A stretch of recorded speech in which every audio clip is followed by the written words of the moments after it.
आसुथिबा मोर प्रिय निमंत्रित प्राप्त भाई भौणी मो विश्वासी माने प्रत्येक जन को मोर भाई माने पाछटी आणवे आउ बसिया से सुंदर भाव स्थान देवे आमे माने सुस्थिर भाव में बसिबा से जीवित परमेश्वर गौरव प्रशंसा करवा आउ जीवंत वाक्य को अति जत्नर सहित समस्त मन आत्मा प्राण दे से वाक्य को श्रवण करवा। Hallelujah, praise Lord. भाई माने आगु को आगु आसंतु टिके कहीं जो भाई माने पछर आसबे से जगह दे पारिबा। सुधांशु भाई आपण माने प्रकाश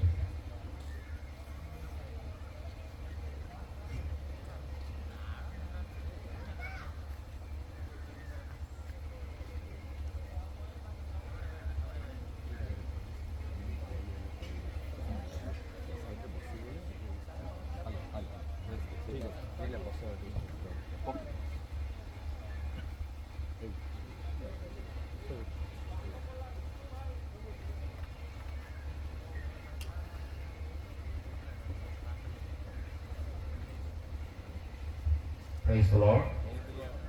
प्रभु का नाम धन्यवाद हो।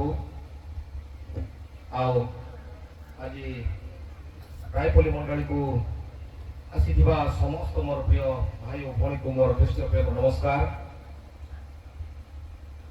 आओ आज मैंने अनेक दिन प्रार्थना करी मीटिंग को आरंभी थिलु। आज हूँ तो समय मान देरी हो जाए किंतु निश्चित भाव में आप समस्त को देखिए अत्यंत आनंदित अटे। आज प्रथम दिन होता हेतु हे तो लोक मैंने डेरी कर आसुँच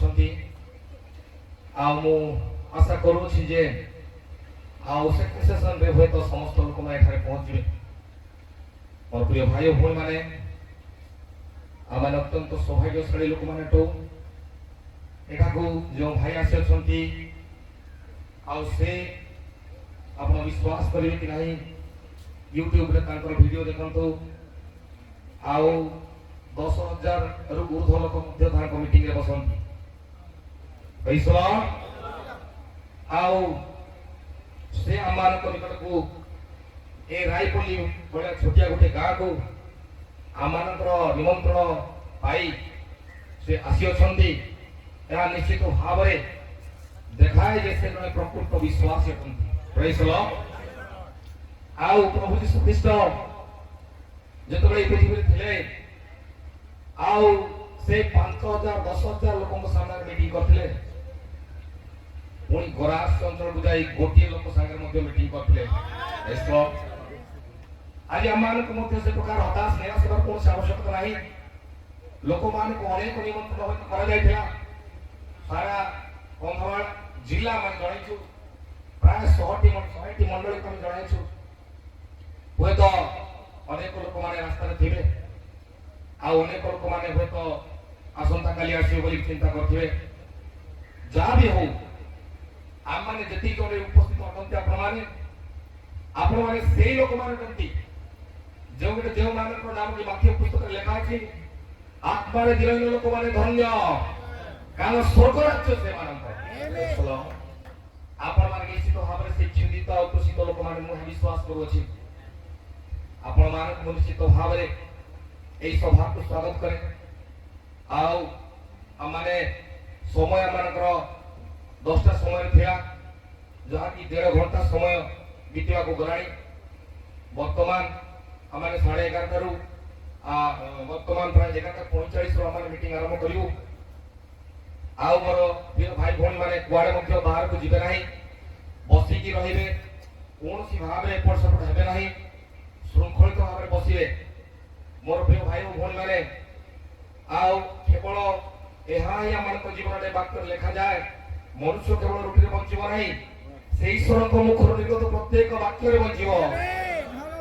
ये मोर प्रिय भाई भौणी मैंने आपण मैंने सुस्थिर होकर बसतु मोबाइल सब स्विच ऑफ कि साइलेंट करंतु आ कौन भाव में वाक्य गोटे अंश सुधा मिस करंतु नहीं। आ मोर प्रिय भाई भौणी मैंने मुझे कहवाई चाहे 10टा जदि आपण मैंने आसी था आम ओडिया समस्त विषय ट्रांसलेशन कर बर्तमान एत लेट है जे आज आपको मैंने हिंदी रे ही कहवा को देवो छु प्रेज द लॉर्ड से अत्यंत सरल हिंदी भाषा रे कहिबे आजिकाली मु विश्वास करे जे समस्त भाई भौणी माँ बापा हिंदी भाषा बुझंती अति सरल शब्द रे से वाक्य कहंती आउ बहुत स्पीड मते कहंती नाही अत्यंत जति कि आमान को बुझिबा निमंत आमानकर शक्ति से भाव से दियंती हम विश्वास करे आपण माने समस्त ता बुझिबे हुए तो माँ माने केते जन हिंदी बुझु न थिबे कि तुमर प्रिय भाई भौणी माने लक्ष्य करंतु से पेंटिकस्ट दिन रे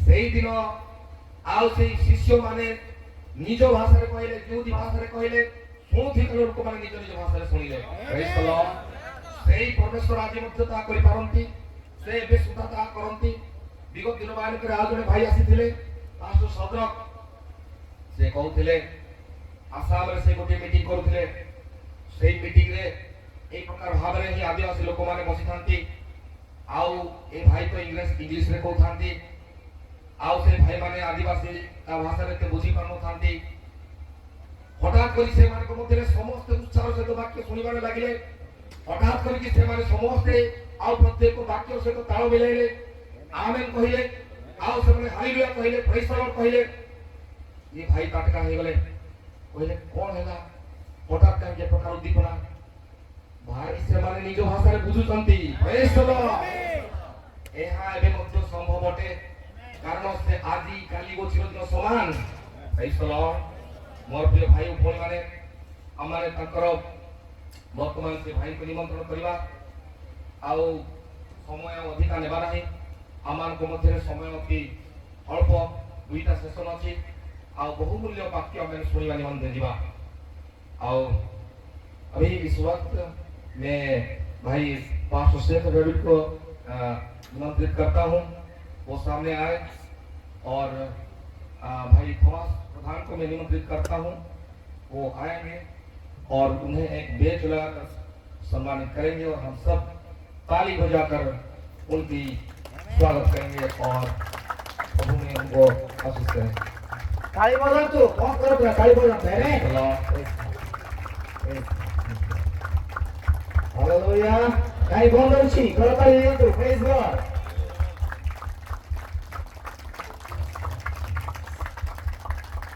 Thank you, Lord. Hallelujah. Glory to God.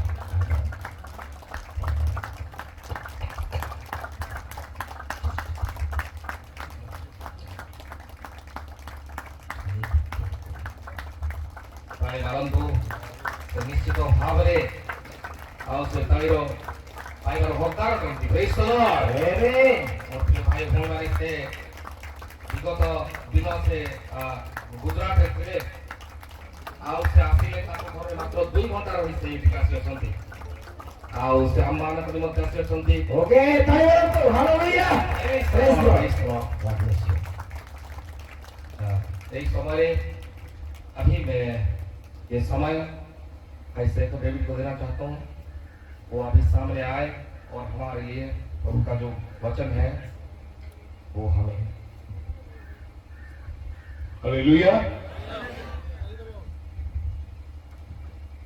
प्रभु का नाम को धन्यवाद करते हैं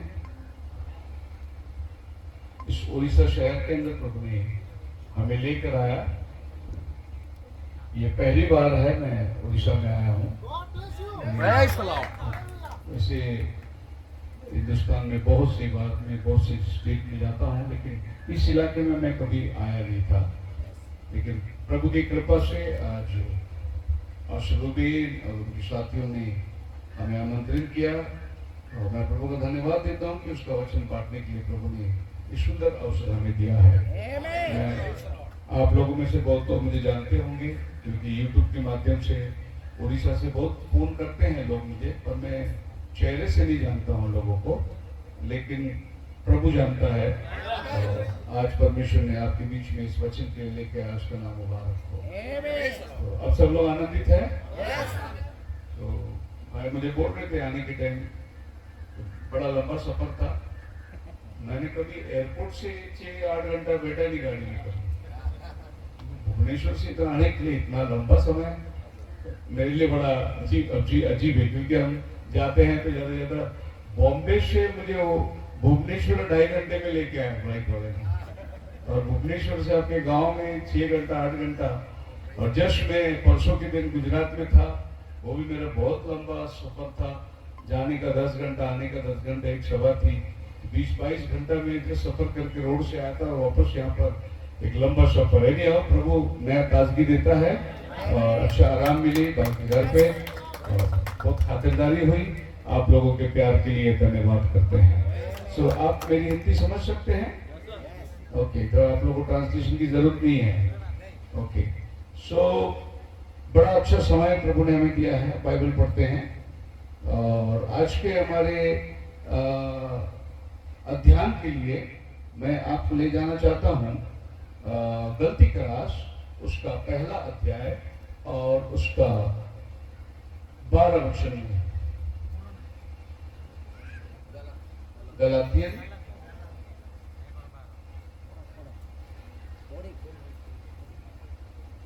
पहला अध्याय उसका 12 वचन।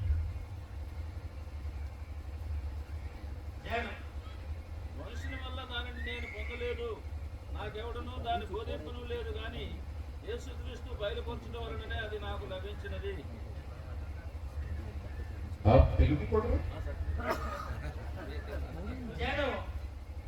जेणु मो ताहा मनुष्य ठारू पाई नहीं किंवा शिक्षा करी नहीं, किंतु यीशु ख्रीष्ट को प्रत्यदेश द्वारा पाई छे।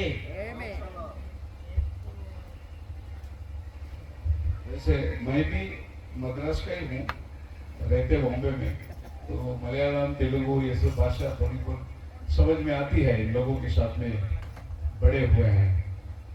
मैं एक्चुअली उड़ीसा में आकर तेलुगु सुन रहा हूँ, बड़ा अच्छा मुझे बॉर्डर इलाका है लगता। प्रभु का धन्यवाद हो। पता नहीं आप लोग को स्क्रीन दिखता होगा कि नहीं करके, क्योंकि उजाला बहुत है, इसीलिए एनीहाउ आज हम पहले सभा है, मैं थोड़ी सी फाउंडेशन डालूंगा और फिर अगले सेशन और फिर कल की सेशन के लिए एक अच्छा संदेश हम प्रभु की तरफ से अपेक्षा करते हैं। बोलने वाला हम नहीं है, हम तो सिर्फ एक कठपुतले हैं, एक मट्टी है, तो प्रभु इस्तेमाल करता है, वचन उसका है। हालेलुया। और ये जरूरी नहीं कि मैंने जो भी बोला आपको मानना है, ऐसे जरूरी नहीं है। जो आपको अच्छा लगता है आप मानो, जो आपको नहीं अच्छा लगता है छोड़ दो उसको, पर नाराज मत हो जाना, दिल में दुखी मत होना। और मैं वो इधर अगले 3 दिन हूँ, आप मुझसे मिल सकते हैं, आप बोल सकते हैं पास्टर जी आप ये बात आप बराबर नहीं बताया, आप गलत बोले या आप सही बोले या वचन से बोले, क्योंकि मैं जहाँ प्रचार को जाता हूँ मैं ओपनली लोगों के सामने रह रहा हूँ। मैं जो बोला उसको जवाब देने के लिए मैं मजबूर हूँ। मैं खाली स्टेज में प्रचार करके भागने वाला आदमी नहीं है, तो लोग मिलना नहीं चाहते। स्टेज पर चलो, स्टेज के पीछे से पास्टर आएगा, पीछे से भाग जाएगा, ऐसा आदमी मैं ही है। मैं तुम्हारे सामने रहूंगा, जितना सवाल तुम्हें पूछना है तुम पूछ सकते हैं मेरे साथ में, मैं आपके साथ बैठूंगा, चर्चा करेंगे हम लोग। इसका मतलब ये नहीं कि मैं बहुत ज्ञानी हूँ, मैं प्रभु का बहुत छोटा सेवक हूँ। थोड़ा सा जो ज्ञान प्रभु ने हमें अपने वचनों का दिया है मैं आपके साथ बांटना चाहता हूँ। सो पौल कहता है, neither I received it from man, neither was I taught it, but by the revelation of Jesus Christ. ये बातें मुझे किसी मनुष्य के ओर से नहीं मिला, ना ही मुझे किसी ने सिखाया, ये बात मुझे प्रभु यीशु मसीह की तरफ से मिला है। यह प्रकाशन है, इट्स अ रेवलेशन। जो प्रभु के पास से मिलता है वो रेवलेशन है, जो इंसान के पास से मिलता है वो टीचिंग है, शिक्षण है, नॉलेज है। लेकिन विजडम जो है वो प्रभु के पास से आता है। सो नीति वचन में 2 बातें लिखा है, एक विजडम है, एक नॉलेज है। बहुत से लोग बाइबल को नॉलेज से समझते हैं, लेकिन बाइबल को आपको विजडम से समझना है। उसको बोलते हैं ज्ञान और बुद्धि। ज्ञान दुनिया देती है, स्कूल, कॉलेज, यूनिवर्सिटी ये सब ज्ञान देती है, बुद्धि सिर्फ प्रभु देता है, बुद्धि प्रभु की ओर से आती है। अब ज्ञान और बुद्धि में अंतर क्या है? ज्ञान आपको जो चीज सिखाती है, मान लो ये मोबाइल ये ज्ञान से बनाया गया है, इसमें तुम प्रभु का वचन भी सुन सकते हो, और पिक्चर भी देख सकते हो, यह है ज्ञान। लेकिन बुद्धि में सिर्फ प्रभु का बात होती है, उसमें शैतान का बात कुछ मिलता नहीं। ज्ञान से हमारे प्रेसिडेंट अब्दुल कलाम साहब अग्नि मिसाइल बनाए। अब मिसाइल क्या काम का है? दूसरे देशों में डालना, आग लगना, वह अलग जान चली जाएगी, ये ज्ञान है। बुद्धि जान लेगी नहीं, बुद्धि जान देगी। अगर आदमी को बुद्धि होता तो वो मिसाइल नहीं बनाता, खाली ज्ञान है करके उसने बना दिया। तो बाइबल आपको समझना है बुद्धि से है, ज्ञान से नहीं। हवा ने ज्ञान को इस्तेमाल किया, इसीलिए आदम के वाटिका में गिरावट आई। ज्ञान को इस्तेमाल किया। अगर वो बुद्धि को इस्तेमाल करती तो शैतान उनको नहीं भरमा सकता था। आज अक्सर हमारे मसीह लोगों को ज्ञान ने भरमा दिया है। अगर बुद्धि होती तो वचन को वो बराबर समझ पाते हैं, क्योंकि बुद्धि पवित्र आत्मा की ओर से आती है। बोलो हालेलुया। तो मैं आज आपको ले जाना चाहता हूं बहुत आराम से मिस्ट्रीज, भेद की बातें। और भेद जो है वो केवल जब तक रिवील नहीं होता तब तक आपको वो समझेगा नहीं। बाइबल जो है सिखाया नहीं जाता, रिवील होना पड़ता है।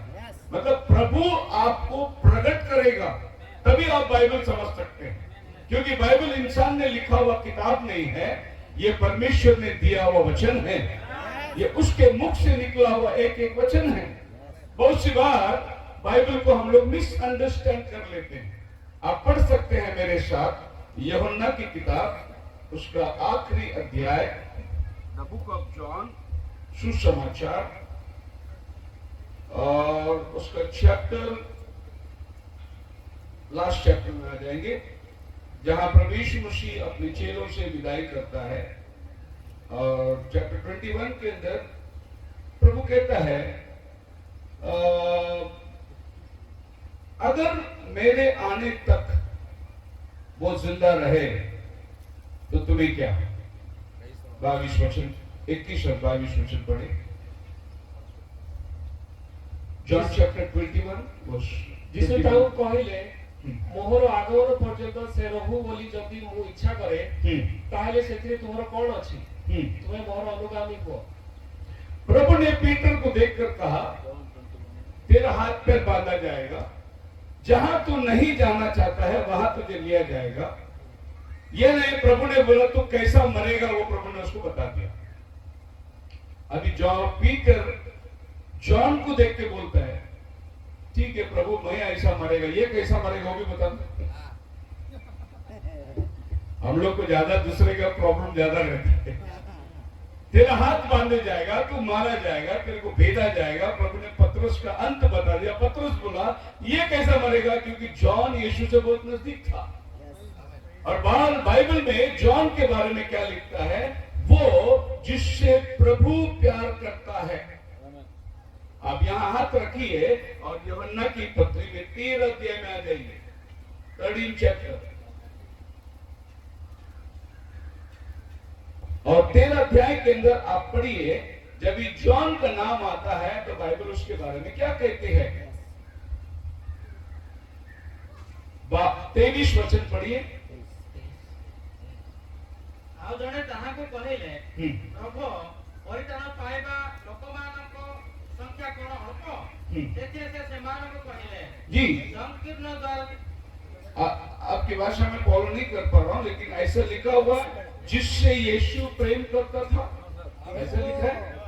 हाँ, बाकी सब चेले लोग यीशु से प्रेम करते थे, लेकिन ये एक ही चेला था जिससे यीशु प्रेम करता था। Praise the Lord, hallelujah. अगर मैं कहूं हमारे पीएम मोदी साहब को कितने लोग जानते हैं? सब लोग जानते हैं, लेकिन आप मिले क्या उससे? नहीं मिले। वो है पर्सनल मुलाकात, लेकिन उसके बारे में कौन नहीं जानता। परमेश्वर के बारे में सब लोग जानते हैं, लेकिन पर्सनली प्रभु से मिले हैं क्या? नहीं। चेले लोग यीशु से प्यार करते थे, लेकिन जब जॉन का नाम आता है तो बाइबल बोलते हैं यीशु जिससे प्यार करता था। अब ये 12 चेलों में यीशु जॉन से सबसे ज्यादा प्यार क्यों करता था मालूम है? इसी जॉन को प्रभु पतमोस में लेके जाना है और वहां पर अगला 2000 साल का इतिहास देना है उसको, रेवल्यूशन की किताब लिखना है उसको।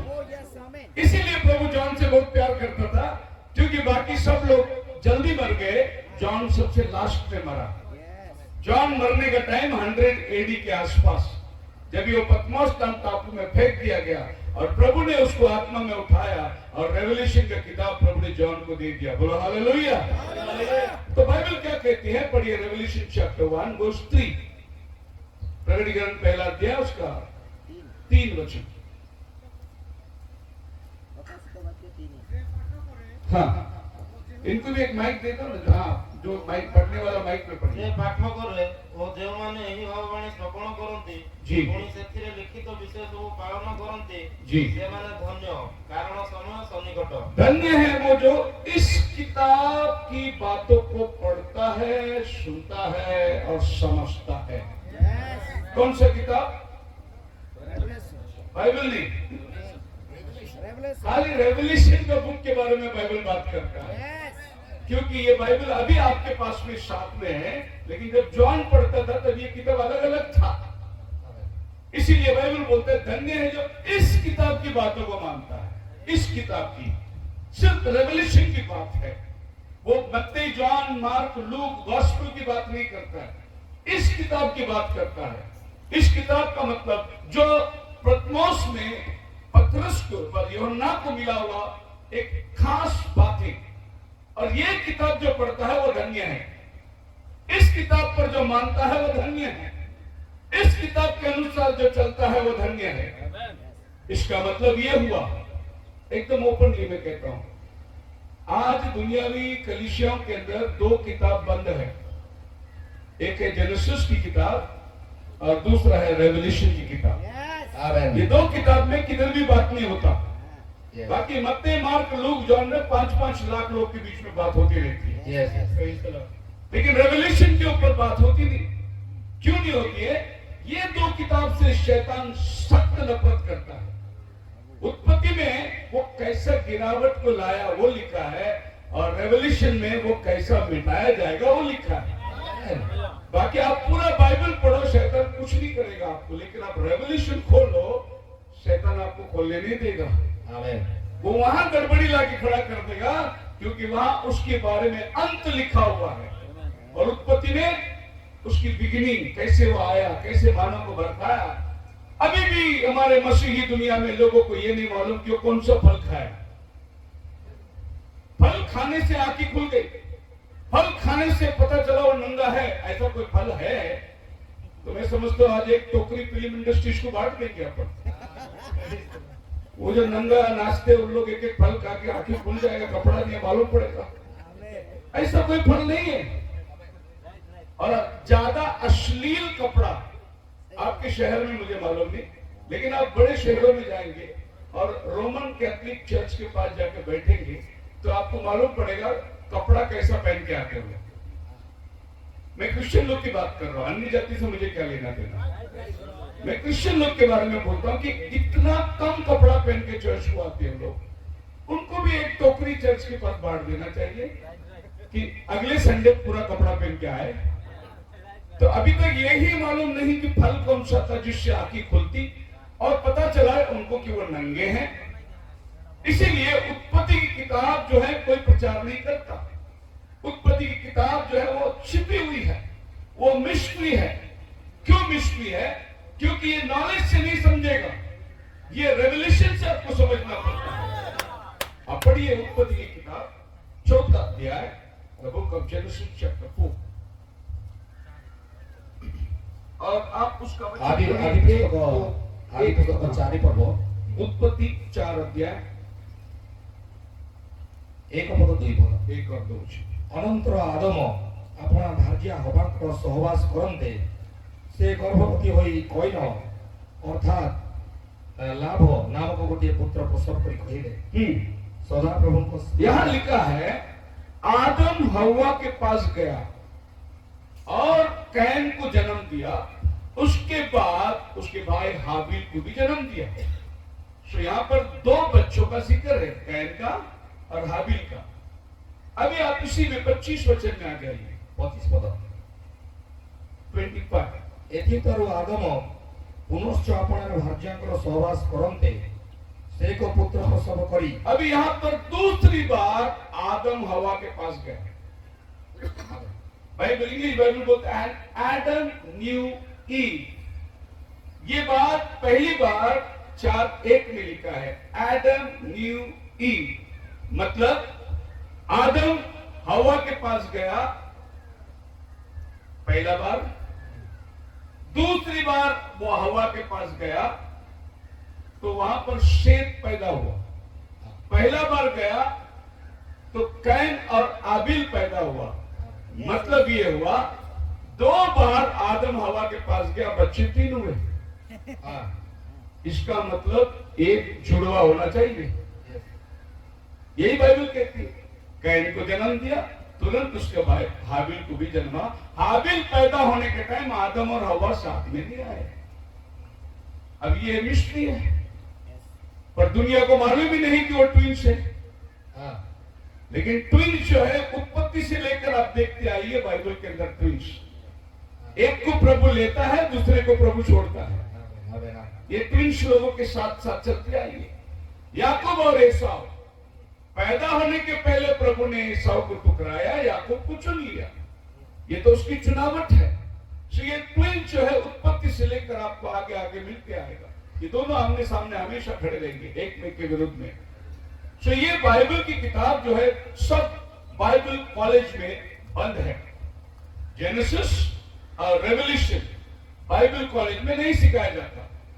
बाइबल कॉलेज में आपको क्या सिखाया जाएगा, ये कभी लिखा है, वो टाइम लोग क्या खाते थे, क्या पहनते थे, वो टाइम कैसा था, ये बाइबल कॉलेज में आपको नॉलेज मिलेगा। कॉलेज में आपको क्या मिलता है, नॉलेज मिलता है। लेकिन आप अगर प्रभु के पास आओगे तो आपको नॉलेज नहीं मिलेगा, आपको प्रभु विजडम देगा जिससे आपको वचन रिवील हो जाएगा। ओके, अभी मैं आपको जॉन जहां हम लोग पढ़े थे 21 में लेके जाता हूं। मिसअंडरस्टैंड कैसे होते हैं हम लोग। जॉन चैप्टर 21 और वहां पर लिखा है कि इसका कैसा होगा मरण। तो प्रभु कहता है अगर मेरे आने तक वो जिंदा रहे तो तुम्हें क्या। यीशु मसीह ने कहा, पढ़िए उसका 16 वचन से पढ़िए।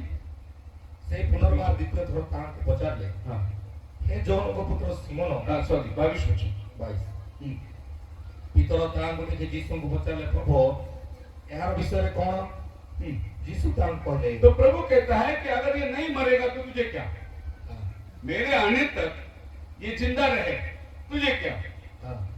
जब पीटर को मालूम पड़ा वो कैसे मरने वाला है तो उसको ये भी मालूम ये भी कैसे मरने वाला बता। प्रभु बोला जिंदा रहेगा तो तुझे क्या। लेकिन प्रभु ने ऐसा नहीं बोला वो मरेगा नहीं करके। प्रभु ने बोला अगर वो जिंदा रहे तो तुझे क्या। आप समझ में आ गया। अब मिसअंडरस्टैंडिंग अगला वचन में हो गया, नेक्स्ट वचन में मिसअंडरस्टैंड हो गया। क्या मिसअंडरस्टैंड हो गया, पढ़ी 22। यीशु तांको कहले, हाँ। मोर आगमन पर्यंत से रहु बोली यदि मो इच्छा करे। 23 ସେଥିରେ ସେ ଶିଷ୍ୟ ଯେ ମରିବ ନାହିଁ, हाँ ଭାଇମାନଙ୍କ ମଧ୍ୟରେ ଏଇ କଥା ବ୍ୟାପିଗଲା। हाँ ऐसा लोगों के अंदर चला गया। चल गया कि वो मरने वाला नहीं, पर प्रभु ने ऐसे बोला ही नहीं था। ये लोगों ने सोच लिया कि वो नहीं मरने वाला है। अब इसको बोलते हैं मिसअंडरस्टैंडिंग। मतलब बाइबल पढ़ने के टाइम अगर आप ये ध्यान नहीं दोगे तो आप गलत हो जाओगे और आपको समझेगा नहीं कि आपने क्या पढ़ लिया। सो बाइबल पढ़ने के लिए इस चीज को बहुत ध्यान देना जरूरी है कि क्या लिखा हुआ है।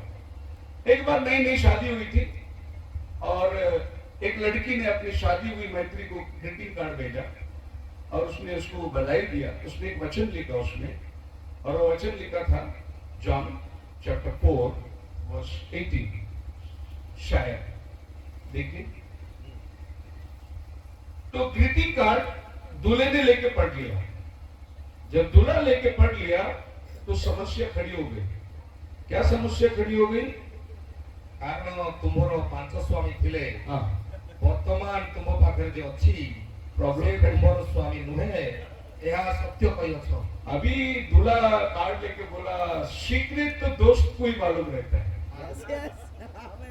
मतलब तेरा दोस्त ने तेरे को बता दिया कि मेरे पहला 5 पति तेरा हो गया है, अभी का भी मुझे डाइवर्स चाहिए। वो गया पास्टर के पास, कार्ड लेके गया था पास्टर के पास।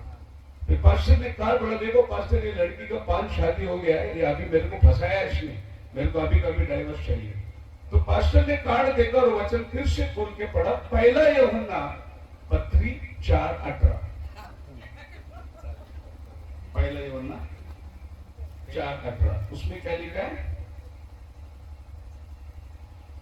यहाँ लिखा है, First John 4:18। ପ୍ରେମରେ ଭୟ ନଥାଏ, हालेलुया। କିନ୍ତୁ ସିଦ୍ଧ ପ୍ରେମ ଭୟକୁ ଦୂର କରେ, हाँ, କାରଣ ଭୟ ଦଣ୍ଡ खाली ସହିତ वो ସଂଯୁକ୍ତ। हाँ, देखो 2 वचन में लिखा है प्रेम पड़ा है, प्रेम में भय नहीं होता। अच्छा वचन लिख के भेजा था उसने, लेकिन इन्होंने वो 1 नंबर नहीं पढ़ा, खाली जॉन 4:18 पढ़ लिया। तो पास्टर ने बोला, बेटा ऐसा बात नहीं है, ये देखो 1 जॉन 4:18 है, नहीं तो डाइवर्स हो जाता। ऐसा बहुत लोग अगर बाइबल का ये काना मात्रा नहीं पढ़ेंगे तो डाइवर्स हो जाएगा तुम्हारा। तुमको बाइबल का ये मात्रा समझना पढ़ना बहुत जरूरी है। यस, इसीलिए बाइबल बोलता है इसमें से एक मात्रा भी नहीं हलेगा, आमेन, ना इसमें कुछ आप जोड़ सकते हैं, आमेन, इसमें ना निकाल सकते ना जोड़ सकते हैं। जो है वो हाँ और अमीन के साथ है। आमेन, हो सकता है आपको अभी नहीं समझा, लेकिन कोई बात नहीं, प्रभु समझाएगा आपको। जब प्रभु ने चेलों को कहा, मेरा मांस खाओ, मेरा लहू पियो, तुम्हारे अंदर जीवन होगा, उस टाइम पे 70 लोगों ने यीशु को छोड़ के चले गए। बोले कि इतना कठिन संदेश, इसका मांस कौन खाएगा, इसका लहू कौन पिएगा? पर 12 लोग तो थे। प्रभु ने उनको बोला, तुमको भी जाना है क्या? वो बोले, कहाँ जाएंगे प्रभु, जीवन का वचन तो आपके पास है। समझा नहीं, लेकिन आपको छोड़ के जाएंगे नहीं, जीवन का वचन आपके पास है। फिर बाद में क्या हुआ आपको मालूम है? जो लोग छोड़ के गए उनको ये समझा ही नहीं कि यीशु ने बोला क्या था। लेकिन एक दिन बंद कमरे में प्रभु ने इनको लेके आया, रोटी थोड़ा, बोला लो मेरा शरीर है, प्याला लिया, बोला मेरा लहू है। अब पतरस याकूब बोले, अरे कितना इजी था ये। हाँ, praise the Lord। वो अपना 70 लोग चला गया बिलीवर लोग, थोड़ा टाइम वेट करता था तो ये रेवोल्यूशन उनको भी मिल जाता था।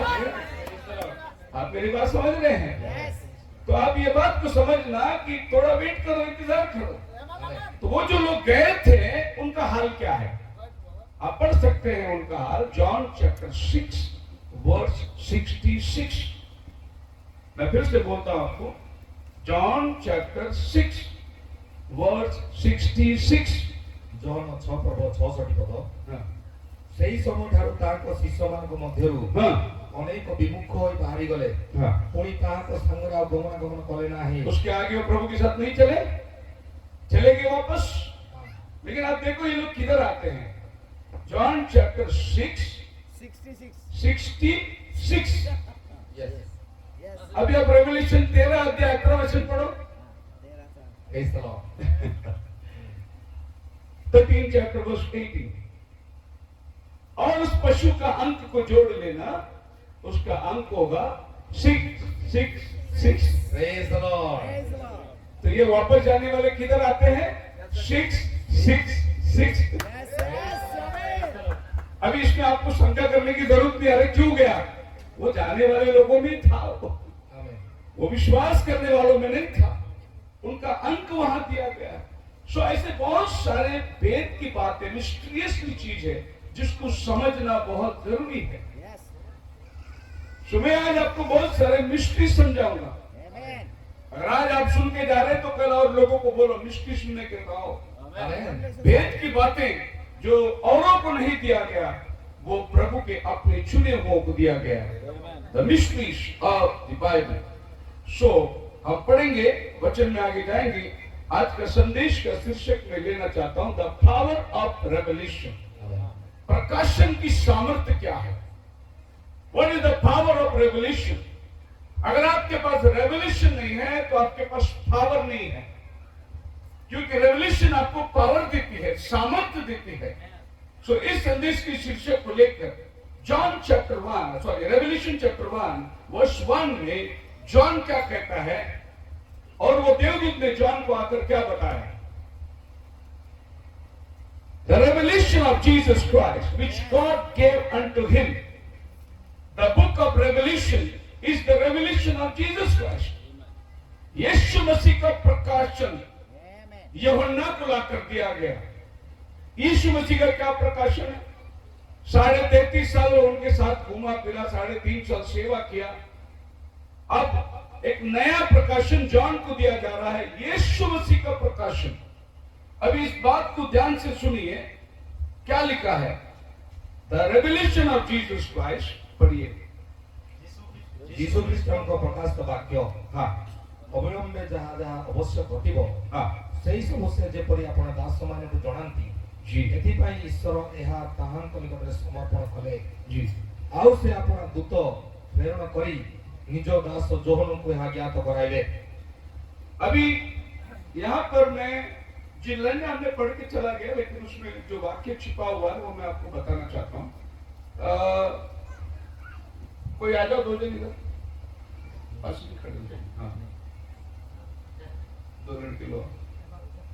देखो यहाँ क्या लिखा हुआ है।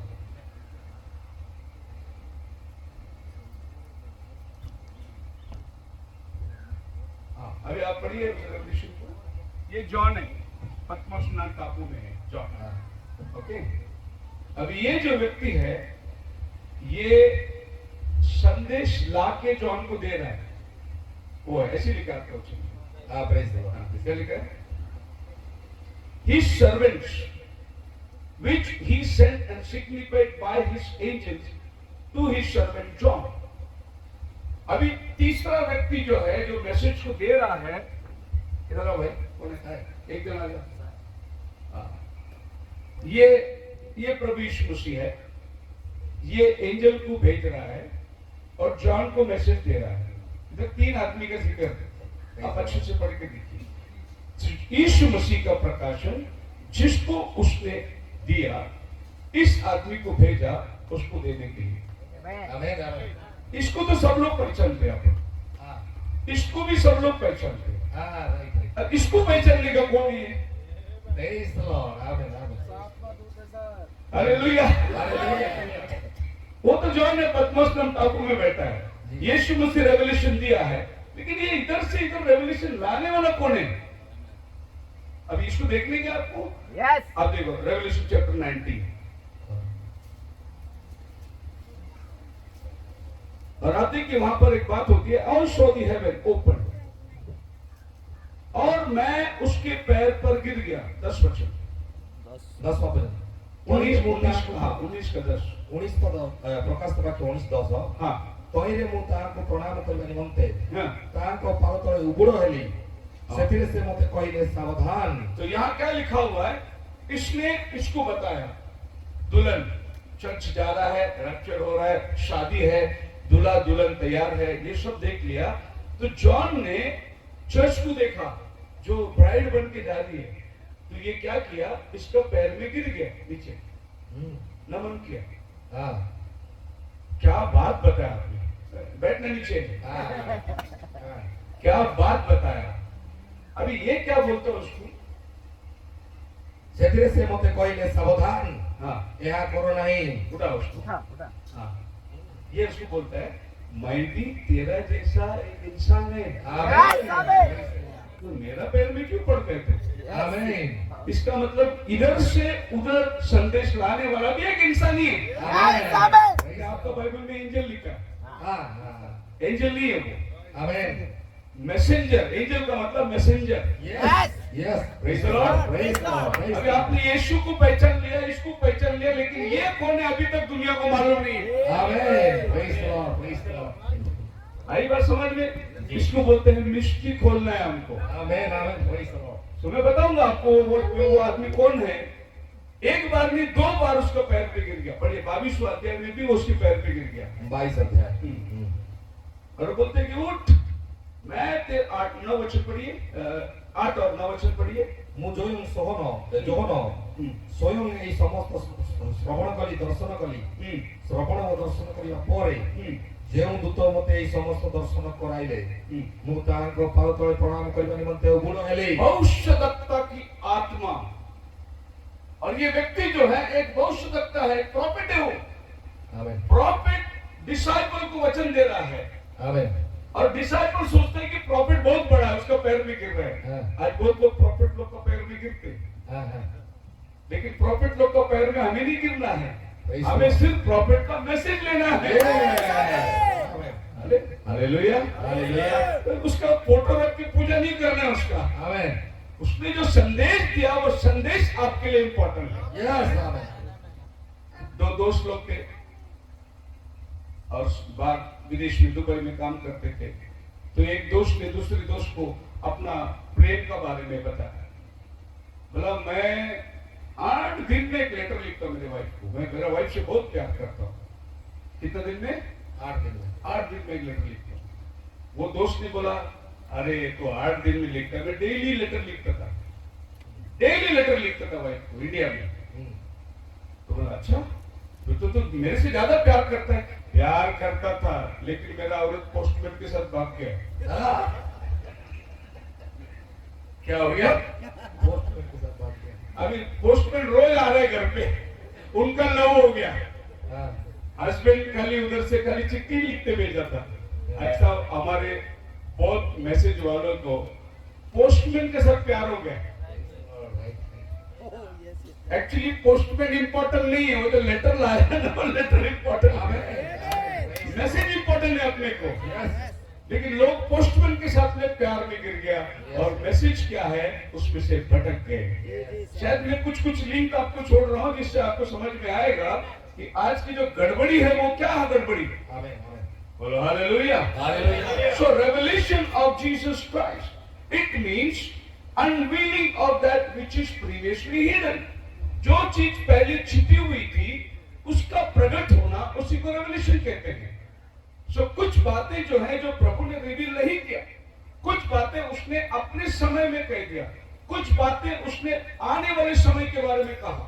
तो जो बातें उसने अपने समय में कह दिया वो तो लोग समझ गए, लेकिन आने वाली बात उनको समझ में नहीं आई।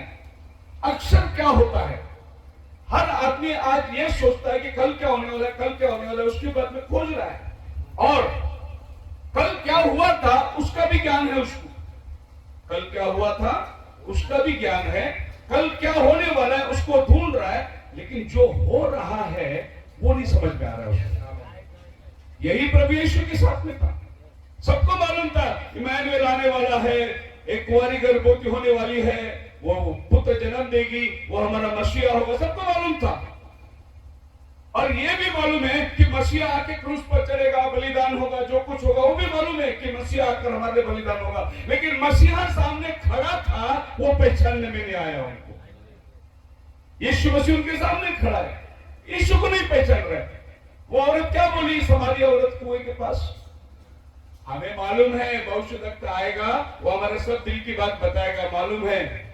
तो यीशु ने बोला तेरे से जो बात कर रहा है वो वही है। उसको आने वाला भविष्यवक्ता मालूम है, लेकिन जो उसके सामने बैठा है वो उसको नहीं समझ में आ रहा है। और उसको पीछे भी मालूम है, बोलते ये बावड़ी हमारा बाप याकूब ने खोदा हुआ बावड़ी। और फिर यरूशलेम जाके नमन करने के लिए क्यों यहूदी लोग बोलते हैं, ये बावड़ी का इतिहास मालूम है और उसका अगला इतिहास मालूम है, मसीह आने वाला है, लेकिन उसके साथ जो बैठ के बात कर रहा है वो उसको नहीं समझ में आ रहा है कि ये कौन है। हालेलुया। सो मैसेज में आने के लिए आपको एक एक स्टेप जो है आगे बढ़ते आना चाहिए। पढ़िए यूहन्ना की किताब 4 अध्याय में आ जाएंगे।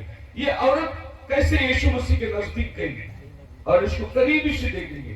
अगर आपके पास पेन पेंसिल है तो आप मार्किंग भी कर सकते हैं ताकि आपको समझ में आएगा कि आज आपने क्या सीखा। पढ़िए उसका पहला 4 अध्याय का 9 वचन पढ़िए। ସେଥିରେ ସମୀରଣୀୟ ସ୍ତ୍ରୀ ତାହାକୁ କହିଲା, हाँ ଆପଣ ଜଣେ ଯିହୁଦୀ ହୋଇ କିପରି ସମୀରଣୀୟ ସ୍ତ୍ରୀ ଯେ ମୋ ହାତରୁ ପିଇବାକୁ ମାଗୁଅଛନ୍ତି? क्या हुआ? जब यीशु मसीह उससे बात कर रहा है तो वो औरत कहती है सर आप यहूदी है, यहूदी, आपका और सामरी का क्या संबंध है? आप हमारे से पानी कैसे मांगते हैं? तो पहले उसने यीशु को यहूदी बोला, फिर यीशु मसीह ने उसको बोला अगर मैं जो पानी देगा वो तू पिएगी तो तेरे जीवन में फिर कभी प्यास नहीं लगेगा। आमेन। वो औरत आगे बढ़ के आती है 11 वचन में। ସେହି ସ୍ତ୍ରୀ ଲୋକ ତାହାକୁ କହିଲା, महास जवळ काढीबानी म्हणते आपण हाँ, अभी यहाँ इंग्लिश में लिखा है सर, क्या लिखा है? पहला बोला यहूदी, अभी क्या बोल रहे वो? सर, मतलब एक रिस्पेक्ट आ गया उसको। पहला बोला जात पात, यहूदी जात, सामरी जात, अभी रिस्पेक्ट, सर, सर मतलब गुरुजी। अभी यीशु मसीह ने उसको बोला जा तेरा पति को लेके आ।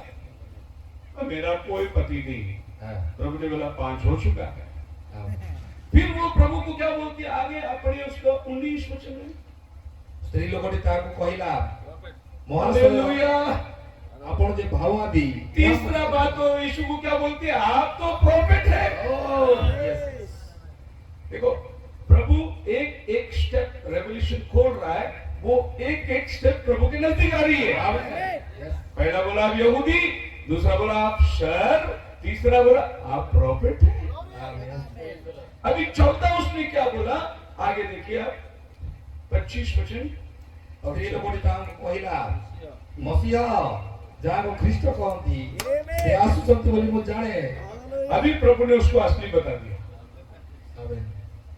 वो बोला हाँ हम जानते हैं हमारा मसीहा आएगा। अरे जो तेरे से बात कर रहा है वो मसीहा ही है। आमीन। फिर वो औरत ने गला छोड़कर गांव में जाकर सबको बताया मुझे मसीहा मिल गया है। आमीन। सबसे पहले किसके घर में गई रही हो? रेवरेंड के घर में गई रही। हां बेल दबाए रहेगी हमें मसीहा मिल गया। रेवरेंड बोला रहेगा गेट आउट। हां व्यभिचारी औरत, हम लोग पादरी साहब लोग बेटा हमको मसीह नहीं मिला तेरे को मसीह मिल गया। उसकी इज्जत क्या थी समाज के अंदर? वो बावड़ी में पानी भरने को ऐसे टाइम पे आना था दोपहर को जब गांव वाले कोई नहीं आते। सुबह और शाम अच्छी औरत लोग पानी भरते, दोपहर का टाइम पे ऐसे गंदी औरत लोग पानी भरने को आते। तो ये औरत गंदी औरत थी, लेकिन ये औरत के पास में संदेश प्योर था। वैसा हम गंदे हो सकते हैं लेकिन हमारे पास संदेश जो है वो प्योर होना चाहिए। लोग बोलेंगे तुम क्या हमें समझा रहे हैं, हमें मालूम है तुम कौन है, कोई भी हो, लेकिन संदेश हमारे पास क्या है? प्योर संदेश है। हालेलुया। सो रेवलेशन जो है हिडन बातों को खोलना यही प्रकाशन है। The inspired Bible 2 Timothy chapter 3 verse 16 और 17 अगर आप पढ़ोगे तो बाइबल कहते हैं all the scriptures is given by the inspiration of God। हर एक पवित्र शास्त्र का वचन प्रभु के ओर से प्रकट हुआ है और प्रॉफिटेबल फॉर डॉक्ट्रिन, वो हमारे लिए प्रॉफिटेबल है। दूसरा रिप्रूफ है, तीसरा करेक्शन है, चौथा इंस्ट्रक्शन है, पांचवा राइचियसनेस है। क्या क्या चीजें वो जो वचन प्रभु ने भेजा पवित्र आत्मा के द्वारा वो आपको फायदेमंद है, वो आपको क्या बोलते प्रॉफिटेबल है, डॉक्ट्रिन है, रिप्रूफ है, करेक्शन है, इंस्ट्रक्शन है, राइचियसनेस है। अगर वचन को आप इस ढंग से नहीं लोगे तो फिर आपके जीवन में कोई करेक्शन नहीं आएगा। वचन करेक्शन भी आता है, वचन आपको सिखाता है, आपको रिप्रूफ करके देता है, आपको धर्मी बनाता है। तो ये वचन पवित्र आत्मा की प्रेरणा से लिखी गई है। किस लिए? That man of God may become perfect, thoroughly furnished in all good works, ताकि परमेश्वर का जन जो है वो सिद्ध बनता जाए। So the book of Revelation is the book of mysteries।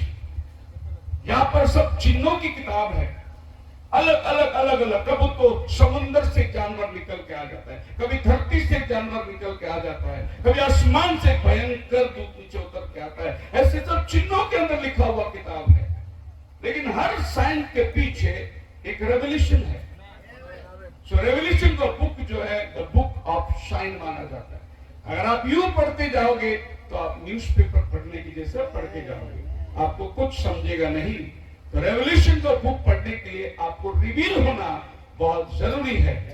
Hallelujah. आपको मालूम है सवेरे सवेरे उठ के बाइबल पढ़ने का आदत रहता है किसको? अभी तो टाइम नहीं है, ड्यूटी भागना है, तो फिर कैलेंडर में जो आज का वचन है वही पढ़ के जाते हैं। आज का वचन कैलेंडर में एक वचन पढ़ के जाते हैं, बाइबल पढ़ने को टाइम नहीं। तो ऐसे ही एक आदमी बाइबल खोल के पढ़ा, उसको वचन मिला और यहूदा ने जाके फांसी दिया और मर गया। तो वो आदमी बोला, अरे आज सुबह सुबह कैसा वचन मिला, फांसी लेके मरने वाला वचन। तो उसने बाइबल बंद किया, बोला प्रभु अच्छा वचन मिलना चाहिए, आज मेरा दिन अच्छा जाना चाहिए। तो उसने बाइबल खोला, उसको वो वचन मिला, क्या तू भी ऐसा ही कर। बोला आज का दिन बहुत खराब है। तो हर चीज 3 बार होता है। तो उसने तीसरी बार बाइबल पढ़ा और खोला, बोला कि प्रभु अच्छा वचन मिलना चाहिए, उठ अब क्यों देर करता है। बाइबल ही नहीं मांगता मेरे। सो ऐसा अगर बाइबल पढ़ोगे तो क्या होगा तुम्हारा। बाइबल ऐसा पढ़ना है कि खुदावन आज तुमसे बात करता है। हम लोग बहुत सी बार खुदा से प्रार्थना करते हैं, लेकिन खुदा हमसे बोलने के पहले हम उठना आमीन बोल के चले जाते हैं। याद रखना, प्रार्थना करना तुम खुदा से बात कर रहे हो और बाइबल पढ़ना खुदा तुमसे बात करता है। तो हम लोग खुदा को हमसे बात करने को कितना टाइम दिया। हमने बहुत बोल दिया, प्रभु मेरा बेटी का शादी हो, मेरे को नया घर मांगता है, मेरे को लॉटरी लगने दे, मेरे को नौकरी मिलने दे। हमने बहुत बोल दिया, अभी उसको भी तो टाइम दो बोलने के लिए। वो कैसे बोलेगा। बाइबल खोलो, वो आपसे बात करना शुरू कर देगा। ये परमेश्वर का वचन है। लोग सोचते हैं मेरे को नहीं मालूम, लोग बोल देते बड़ा आसानी से बोलते। मैं अभी ट्रेन में आ रहा था, प्रभु ने बताया, ऐसे नहीं बता तो प्रभु, वो उसका कल्पना है। अभी मैं आया मीटिंग में, पेंडॉल में बैठा, तो प्रभु ने मेरे को कुछ रिवील किया। ऐसा नहीं रिवील करता प्रभु, जो भी रिवील करता है वो वचन से रिवील करता है, ये उसका मर्जी है। पर लोगों ने क्या किया, बहुत आसान से ले लिया उसको, भी बहुत अपने आप को धार्मिक बनाना। अभी एक बहुत बड़ा आदमी मद्रास के अंदर, बहुत बड़ा साधु है, वो लोग अभी जेरूसलम में जाकर एक जमीन खरीद के बंगला बनाया होगा और पूरा मद्रास में पैसा जमा किया। सब पास्टर लोग, बहुत बड़ा बड़ा पास्टर लोगों ने उसको डोनेट किया इजराइल में घर बनाने। क्यों घर बना रहा है, क्योंकि रेवल्यूशन 11 में जो 2 प्रॉफिट लोग आने वाले हैं ना, उनको रहने के लिए ये लोग घर बना रहे। क्या हुआ, प्रभु अगर किसी को भेजता है तो उसको सब देख के भेजता है।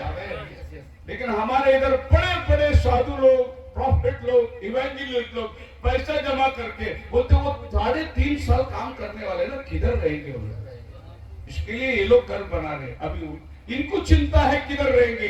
अरे प्रभु को चिंता था, एलिया तू यहाँ से जा, विधवा के घर में मैंने तेरे लिए इंतजाम किया है। प्रभु ऑलरेडी इंतजाम करके भेजता है। आप पैदा होने के टाइम प्रभु को बोल के आए क्या, मेरे को फलाना घर में भेज, मेरे को अच्छा माँ बाप मिलना चाहिए करके बोल के आए क्या। प्रभु ने सब दिया ना। आपको झूला रखने के लिए भी उसने दिया, आपको हर चीज बचपन से पालकर आपको भेजा, तो प्रभु सब इंतजाम करके भेजा है। हालेलुया। पर आज लोग इसको मिसअंडरस्टैंड कर लिए। आगे हम देखते हैं बाइबल क्या कहती है, पढ़िए 2 Peter chapter 1 verse 20 and 21. 29 हाँ, 2 Peter chapter 1 verse 20 and 21. ପ୍ରଥମରେ ଏହା ଜ୍ଞାତ ହୁଅ ଯେ जी ଶାସ୍ତ୍ରର କୌଣସି ଭାବାଣୀ ସ୍ୱତନ୍ତ୍ର ଭାବରେ ବ୍ୟାଖ୍ୟା କରିବାର ବିଷୟ ନୁହେଁ, जी କାରଣ କୌଣସି ଭାବାଣୀ କେବେ ମନୁଷ୍ୟର ଇଚ୍ଛାରୁ ଉତ୍ପନ୍ନ ହୋଇନାହିଁ, ମାତ୍ର ଈଶ୍ୱରଙ୍କ ପ୍ରେରିତ ମନୁଷ୍ୟମାନେ। So knowing this, that no prophecy of the scripture is of any private interpretation. Yes. Bible को अपना व्यक्तित्व जीवन में प्राइवेट इंटरप्रिटेशन नहीं करना है। Yes. वो जिस काम के लिए आया वही काम को बताना है लोगों को। Amen. It's not private interpretation. मैं ऐसा समझता हूं करके मत समझो। Yes. प्रभु अगर आपको कुछ समझाता है तो वो रेवल्यूशन है। Yes. बाइबल को समझना यही तरीका है। It's not a private interpretation. एक लड़का अपने पास्टर के पास गया, बोला पास्टर जी मैं शादी करने को सोच रहा है। पास्टर जी ने बोला ठीक है बेटा, अच्छी बात है, आप शादी कर रहे हो। तो लड़की देखा आपने? बोला हाँ देखा पास्टर। तो पास्टर जी ने बोला अपना चर्च का है क्या बाहर का चर्च का है? तो लड़का ने बोला आपका छोटी वाली बेटी।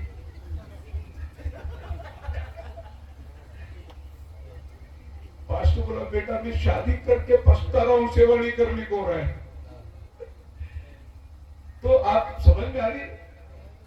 फिर उसने पास्टर को बोला ऐसा लिखा है ना बाइबल में, पौल बोलता है क्या मुझे अधिकार नहीं कि किसी बहन की शादी करूं? इसको बोलते हैं प्राइवेट इंटरप्रिटेशन। एक वचन पढ़ना, उसको अपने लाइफ में लेकर अपना काम बजाना, तो प्राइवेट इंटरप्रिटेशन नहीं है बाइबल। बाइबल परमेश्वर का वचन अनुवाद होता है, उसकी मर्जी को आप जानना बहुत जरूरी है। इसीलिए बाइबल कहता है it's not a private interpretation but for the prophecy came not by all time by the will of man but holy man. पवित्र लोग आत्मा में भर के उन्होंने लिखा है। ये आदमी अपने स्वयं बुद्धि से लिखा हुआ वचन नहीं है। अब भजन संहिता 22 अध्याय पढ़ोगे तो क्या मिलता है आपको? वो क्रूस पर लटकाए जाने का सारा दृश्य डेविड बता रहा है। वो सर हिलाया है, वो कहे हे मेरे हे पिता तूने क्यों छोड़ दिया, लोग उसके ऊपर थूके। ये सब बातें साम्स 22 में आप पढ़ सकते हैं, जो जो यीशु के साथ क्रूस में हुआ था। अभी यीशु मसीह के धरती में आने के 1000 साल पहले डेविड ने लिखा वचन। कैसे लिखा उसने? पवित्र आत्मा की प्रेरणा से उन्हें वो सारे दृश्य को देखा उसने, दर्शन में क्या होने वाले है, और उसने भजन संहिता 22 लिखा। बोलो हालेलुया हालेलुया। ऐसा 53 वाक्य 53 में क्या लिखा है जाने, वो उन कतरने के समान किया जाएगा, वो चुप रहेगा, उसको मारेंगे, उसके कोड़े खाने से हम चंगे हो गए। ये सब क्रूस की कहानी ऐसाया ने यीशु मसीह के 700 साल पहले लिखा। कैसे लिखा? प्रेरणा से लिखा पवित्र आत्मा के। और उस बात को समझने के लिए आपको भी प्रेरणा होना बहुत जरूरी है। Hallelujah hallelujah. सोचिए ये बाइबल लिखने वाले अनपढ़ लोग, मच्छी पकड़ने वाले चरवाह लोग, ये अनपढ़ लोगों ने लिखा हुआ बाइबल समझने के लिए आदमी 14 साल बाइबल कॉलेज करते हैं। कैसे समझिए? ये अनपढ़ लोगों ने जो बाइबल लिखा पवित्र आत्मा की प्रेरणा से लिखा, और ये अनपढ़ लोग लिखा हुआ बाइबल को समझना है। वही पवित्र आत्मा आज तुम्हें चाहिए जो ये बाइबल को तुम्हें समझा के दे सकता है। आप मेरे साथ हैं?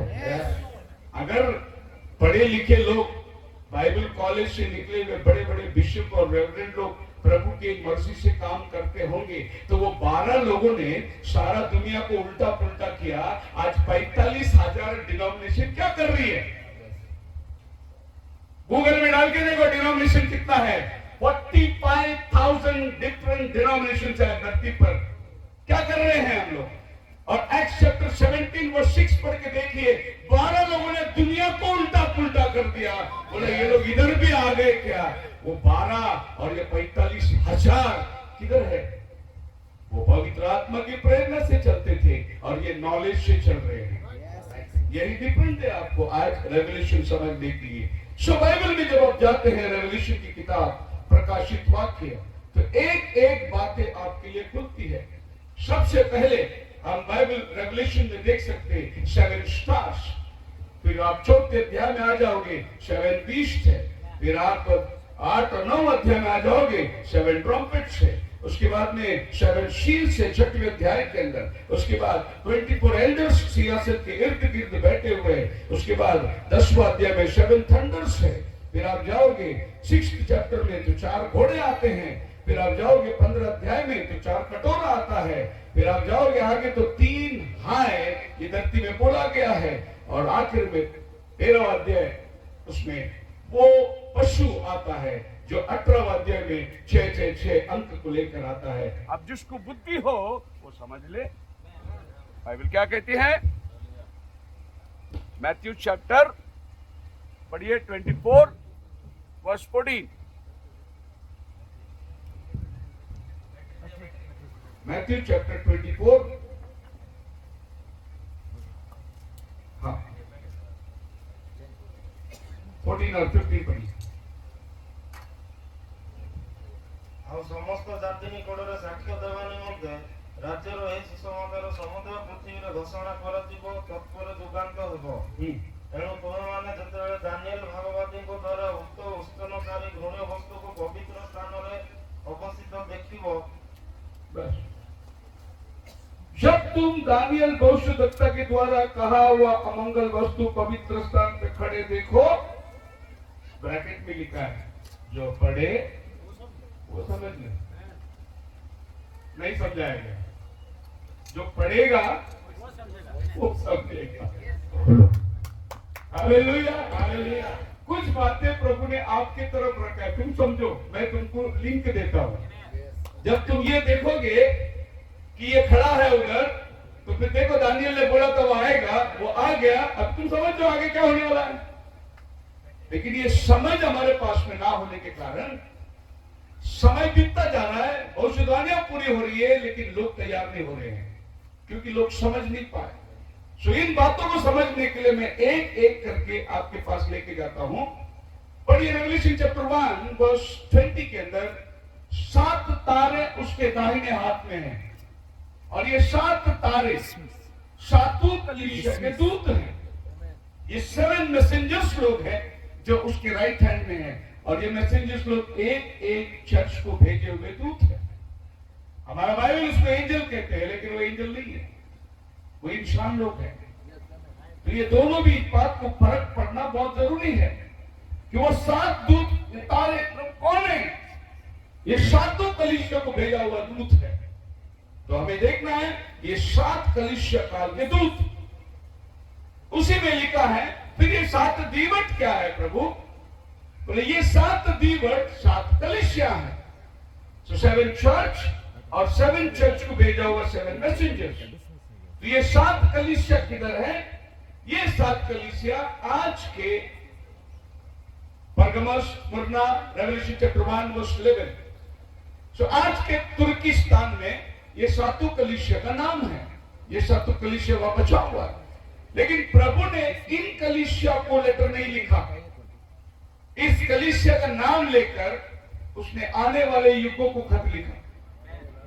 ये नाम यहां काम आएगा, नाम उनका है, टाइम हमारा है। Hallelujah, hallelujah. सो आप जान सकते हैं इफिसुस पहला कलीसिया, इफिसुस का मतलब है रिलैक्स, और इस कलीसिया को प्रभु कहता है तूने पहला सा प्रेम छोड़ दिया है, वो ये रिलैक्स। प्रकटीकरण उसमें लिखा है कि तूने 2 अध्याय 4 वचन, तूने पहला सा प्रेम छोड़ दिया। तो प्रभु कलीसिया से क्या बोलना चाहता है?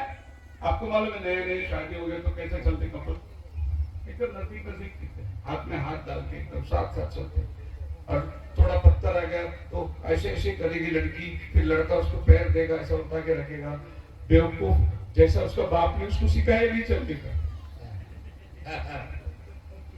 लेकिन प्यार है वो, एक्चुअली प्यार को दर्शा रहा है वो। फिर बाद में 1-2 बच्चा हो गया तो तुम चर्च को जाओ, मैं बाद में आता पीछे से, फिर आगे पीछे चलते। प्रभु ने चर्च को क्या बोला? तूने पहला प्यार छोड़ दिया। पहला प्यार का मतलब क्या है? पहला प्यार बहुत नजदीक नजदीक, डेली प्रार्थना, डेली वचन, डेली संगति, डेली आत्मा में चलना प्रभु के साथ में, और बाद में वो छोड़ दिया। इफिसुस का मतलब ही ये है तूने पहला प्यार छोड़ दिया है। इफिसुस का मीनिंग ही वो है। तो हर चर्च का नाम का मीनिंग से प्रभु उनको संदेश दे रहा है। स्मिरना, दूसरा चर्च स्मिरना, स्मिरना जो है मिर नाम से निकलता है। मिर का मतलब एक झाड़ से निकला हुआ गोंद, और ये गोंद मैयत के ऊपर लगाते, मरा हुआ डेड के बॉडी के ऊपर लगाते, स्मिरना।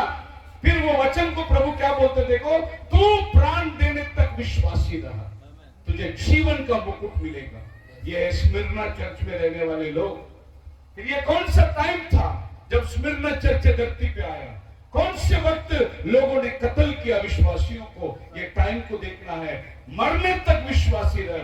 पहला चर्च मरा नहीं इस तरीके से, लेकिन जब कलीसिया आगे बढ़ती चली गई, एक कठिन समय आता है, और वो डेक्लोशियन नाम का एक एम्परर आता है। 310 सदी के अंदर वो सब क्रिश्चियन लोगों को काटते चला जा रहा है। 10 दिन 10 साल उसका राज्य है। बहुत भयानक क्रिश्चियन लोग मारा गया, शेर के मान में डाला गया, जिंदा जिंदा जानवरों ने उनको काट के खाया। ये टाइम के बारे में प्रभु बात करता है स्मिर्ना चर्च को। तो चर्च लेंगे तो उसके अनुसार हिस्ट्री को चेक करके आपको देखना पड़ेगा ये काम किधर हुआ है। ऐसे प्रभु हर काम में, जब प्रभु छठवीं कलीसिया में आता है, उसका नाम है फिलाडेल्फिया। फिलाडेल्फिया का मतलब है भाईचारे की प्रीति। और प्रभु फिलाडेल्फिया चर्च को कहता है मैंने तेरे सामने दरवाजा खुला रखा है, कोई बंद नहीं करेगा, और जिसको प्रभु बंद किया उसको कोई खोल नहीं सकता। ये कौन सा टाइम है हिस्ट्री में चेक करके देखो। ये 18th सेंचुरी के बाद प्रभु रिफॉर्मिस्ट लोगों को भेज दिया। D.L. मूडी, चार्ल्स फिनी और वाइट, ऐसे महान महान वक्ता लोग आए और पेंटिकॉस्टल रिवाइवल 1900 सदी में स्टार्ट हुई। अजूजा स्ट्रीट आग लग गया, इंग्लैंड पूरा पवित्र आत्मा में जल रहा था। ये वो टाइम था। अभी मैंने दरवाजा खोल दिया है, कोई बंद नहीं कर सकता। तो फिर आप वचन पढ़ो और हिस्ट्री में आ जाओ, वचन पढ़ो और हिस्ट्री में आ जाओ, क्योंकि रेवल्यूशन चैप्टर 1 में यही लिखा है, लेकिन उन बातों को जो शीघ्र होना अवश्य है, हुआ नहीं, होना अवश्य है। यही है रेवल्यूशन जो 7 कलीसिया काल को, मतलब आप समझना कि रेवल्यूशन चैप्टर 2 और 3 2000 इयर्स का हिस्ट्री है उसके अंदर। खाली रेवल्यूशन चैप्टर 2 एंड 3, ये 2 चैप्टर के अंदर 2000 साल का इतिहास है उसके अंदर। प्रभु ने संक्षेप में उसको रखा है और ये इतिहास बताता है 2000 साल हो गए, सारी बातें वहां लिखा हुआ है 2 ही चैप्टर के अंदर। तीसरा चैप्टर जब शुरुआत होता है, लौदीसिया काल का कलीसिया आता है।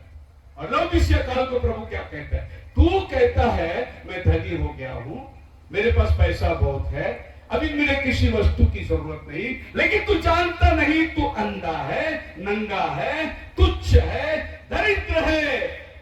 और आखिरी में प्रभु बोलते हैं तुझे मालूम ही नहीं तू ऐसा है करके। तो आज आपको मालूम है धरती में कलीसिया सबसे पैसा वाला कलीसिया ये टाइम है। अभी कलीसिया जो है मेगा चर्च, 40-40, 50-50 हजार लोग आराधना में स्टेडियम पर बैठते, मेगा चर्च। अभी अमेरिका का हिल सॉन्ग चर्च ने फिल्म इंडस्ट्रीज को पैसा दिया, ऑफरिंग का पैसा, बोला पिक्चर बना। इतना पैसा चर्च का पास हो गया। हमारा पास हॉस्टल है, हमारा पास बोर्डिंग है, हमारा पास स्कूल है, हमारा पास हॉस्पिटल है, हमारा पास एम्बुलेंस है।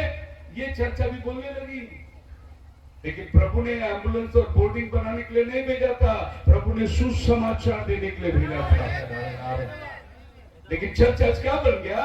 मुद्दे में से हट गई। अब वो प्रॉपर्टी, अपने इंडिया में सबसे बड़ा प्रॉपर्टी होल्डर कौन है? टाटा, बिरला, अंबानी, अडानी नहीं है, CNI चर्च, CSI चर्च। इनके पास जितना प्रॉपर्टी है इतना टाटा बिरला के पास भी नहीं है। और ये प्रॉपर्टी प्रभु की सेवा में नहीं, बेच के अपना पेट भरने का धंधा चल रहा है अभी सब। बॉम्बे हाईकोर्ट में 200 केस है चर्च का। कितना? पास्टर मंडे से लेके सैटरडे तक कोर्ट में रहता है, खाली संडे को चर्च में आता है। शैतान ने काम पे लगा दिया है सबको। अभी चर्च जो है खाली एक ट्रेडिशन हो गई है, प्रॉपर्टी बचाने का चक्कर अभी चल गई है। घरों में रह के खाली नहीं करते, प्रॉपर्टी हड़पा जा रहा है। कलीसिया आज बहुत बड़ी धनी हो गई है। प्रभु ने 2000 साल पहले बोला, लौदीसिया काल में कलीसिया बोलेगा मैं धनी हो गया हूं, लेकिन वो जानता नहीं, अंधा, तुच्छ, दरिद्र है वो। खैर आगे जाएंगे हम लोग 4थे अध्याय में। अब 4थे अध्याय में आप 1 और 2 वचन पढ़ोगे तो बाइबल कहते हैं जॉन ऊपर आ, स्वर्ग खुल गया। और ऊपर से आवाज आता है, स्वर्ग खुलने के बाद जॉन ऊपर आ। तो आपको ये मालूम होना चाहिए कि 4th चैप्टर में रैप्चर होता है, चर्च ऊपर जाती है। उसके बाद 19th चैप्टर तक चर्च का नाम नहीं है रेवल्यूशन में।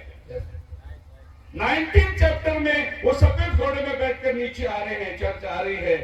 मतलब ये 4th चैप्टर से 19th चैप्टर तक चर्च धरती पे नहीं है, उसका नाम ही नहीं है बाइबल के अंदर। क्यों फोर्थ चैप्टर में रैप्चर होता है? क्योंकि थर्ड चैप्टर में कलीसिया काल खत्म होती है, इसीलिए फोर्थ चैप्टर में स्वर्ग खुलता है। अभी तो धरती में मत रहे, ऊपर आ। और जॉन कलीसिया को दर्शाता है, आप और हम फोर्थ चैप्टर में रैप्चर में जाएंगे और फिर सीधे हम लोग 19th चैप्टर में उसके साथ ये धरती में राज्य करने को आने वाले हैं। फिर इसके बीच में क्या होगा? एंटी क्राइस्ट का काम इसके बीच में चलने वाला।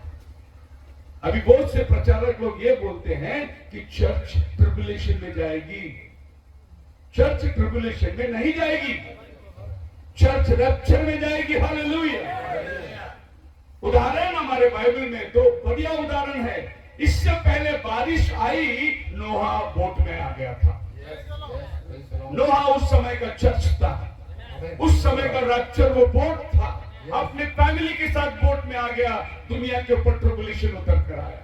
दूसरा उदाहरण, लोट जब तक पहाड़ पे नहीं गया, सदोम में अग्नि नहीं गिरा। ऐसे जब तक आप और हम ये धरती में रहेंगे, अग्नि गिरने वाला नहीं है। पहला प्रभु अपने बच्चे को उठाएगा, उसके बाद प्रभु अग्नि को भेजने वाला है। इसके लिए 4th अध्याय में चर्च रैप्चर में चलेगी। तो इस तरीके से आप जाएंगे 4th अध्याय का 7 वचन पे, वहां 4 जानवर है। पहला जानवर सिंह के समान, दूसरा जानवर बछड़े के समान, तीसरा जानवर मनुष्य के जैसा और चौथा जानवर उड़ती हुई उकाब के समान। ये 4 जानवर 4 समयों को दर्शा रहा है। पहला जानवर सिंह स्वयं प्रभु यीशु मसीह था, यहूदा गोत्र का सिंह। उसके बाद बैल आया, बैल बलिदान होने वाला जानवर। सारे चेले बलिदान होते चले गए। उसके बाद मनुष्य का समय आया, फिर प्रभु ने रिफॉर्मर्स लोगों को भेजा, मार्टिन लूथर को भेजा, जॉन वेस्ली को भेजा, ये मनुष्य के समान। और चौथा पीढ़ी उड़ता हुआ उकाब के समान है। यह आखिरी युग में भेजा हुआ संदेश है, उकाब का संदेश। ये वो समय है, उकाब का क्वालिटी प्रभु यीशु मसीह के बच्चों के अंदर आएगा। तो ये 4 प्राणी 4 युगों को दर्शा रहा है। मिस्ट्री को देखेंगे, 5 अध्याय में आएंगे रेवलेशन का, तो 7 मोहरों का लगा हुआ किताब है, द रेवलेशन ऑफ 7 सील। ये एक मोहर खुलता है, एक घोड़ा आता है। अब ये रेवलेशन की किताब ये सील करके सिंहासन पर चला गया। अब वो सिंहासन पे एक किताब है, वो किताब परमेश्वर के लिए नहीं है, वो किताब आदम का किताब था। उसको बोलते हैं दस्तावेज। अभी आपका गाड़ी उधर रोड पे खड़ा है, आप पंडाल के अंदर बैठा है, आपका गाड़ी को कोई हाथ नहीं लगाएगा, क्योंकि पेपर में आपका नाम लिखा है। उसको बोलते हैं टाइटल डीड। आरसी बुक आपके पॉकेट में रहेगा। आरसी बुक ये बात का गारंटी देता है कि वो गाड़ी। तो ये 7 सील का बुक ये प्रभु ने आदम को दिया था। आदम, ये धरती तेरा है, ये पृथ्वी, ये आकाश, ये सब तेरा है। लेकिन आदम ने क्या किया? परमेश्वर का वचन तोड़ा, उसके हाथ से किताब चला गया और ये किताब वापस ओरिजिनल ओनर के पास चला गया। और ओरिजिनल ओनर उस किताब को लेके 4000 साल इंतजार कर रहा है, कोई तो आए और ये किताब को लेके जाके आदम को दे दे। लेकिन बाइबल क्या कहता है 5 अध्याय 5 वचन में, न आसमान में, न जमीन में, न जमीन के नीचे कोई है जो उस किताब पर दृष्टि डाल सके। इतने में एक आवाज आई, यहूदा गोत्र का सिंह उदय हुआ है जो इस किताब के मोहरों को खोलने के लायक है। अब यहूदा गोत्र का सिंह आया कहां से? पहला वचन बोलता है आसमान में भी कोई नहीं, धरती में भी कोई नहीं, धरती के नीचे भी कोई नहीं। फिर ये यहूदा गोत्र का सिंह कहां से आया? जो आदमी किताब को रखकर सिंहासन पर बैठा हुआ था। Hallelujah, hallelujah. कोई लेने का लायक नहीं है।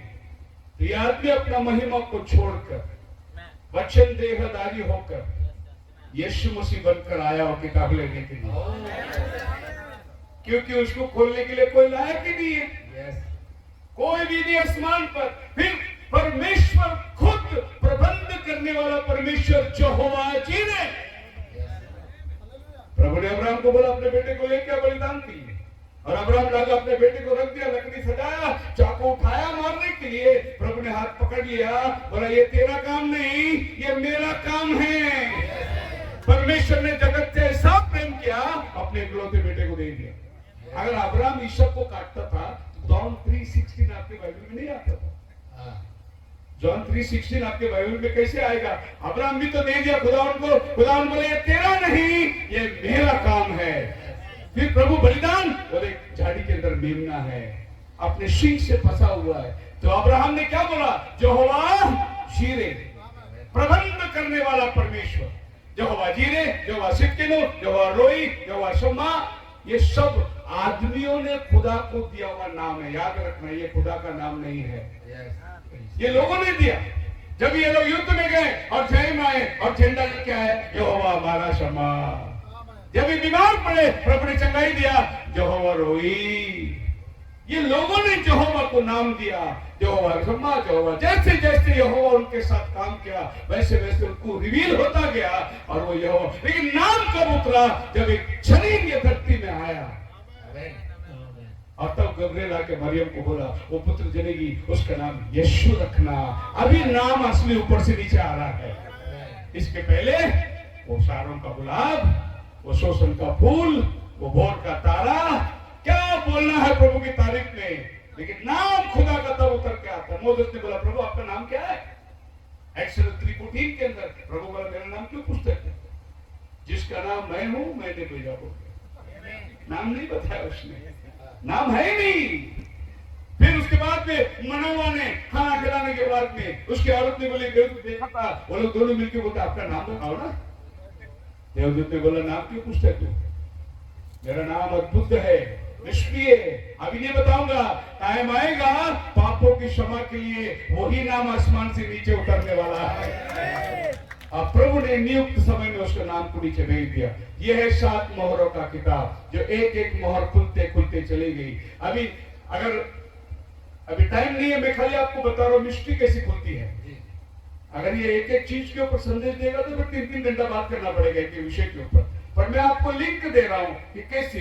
अब जाएंगे चैप्टर 6 के अंदर, तो 4 घोड़ा आता है। पहला सफेद घोड़ा, दूसरा लाल घोड़ा, तीसरा काला घोड़ा और फिर पीला घोड़ा।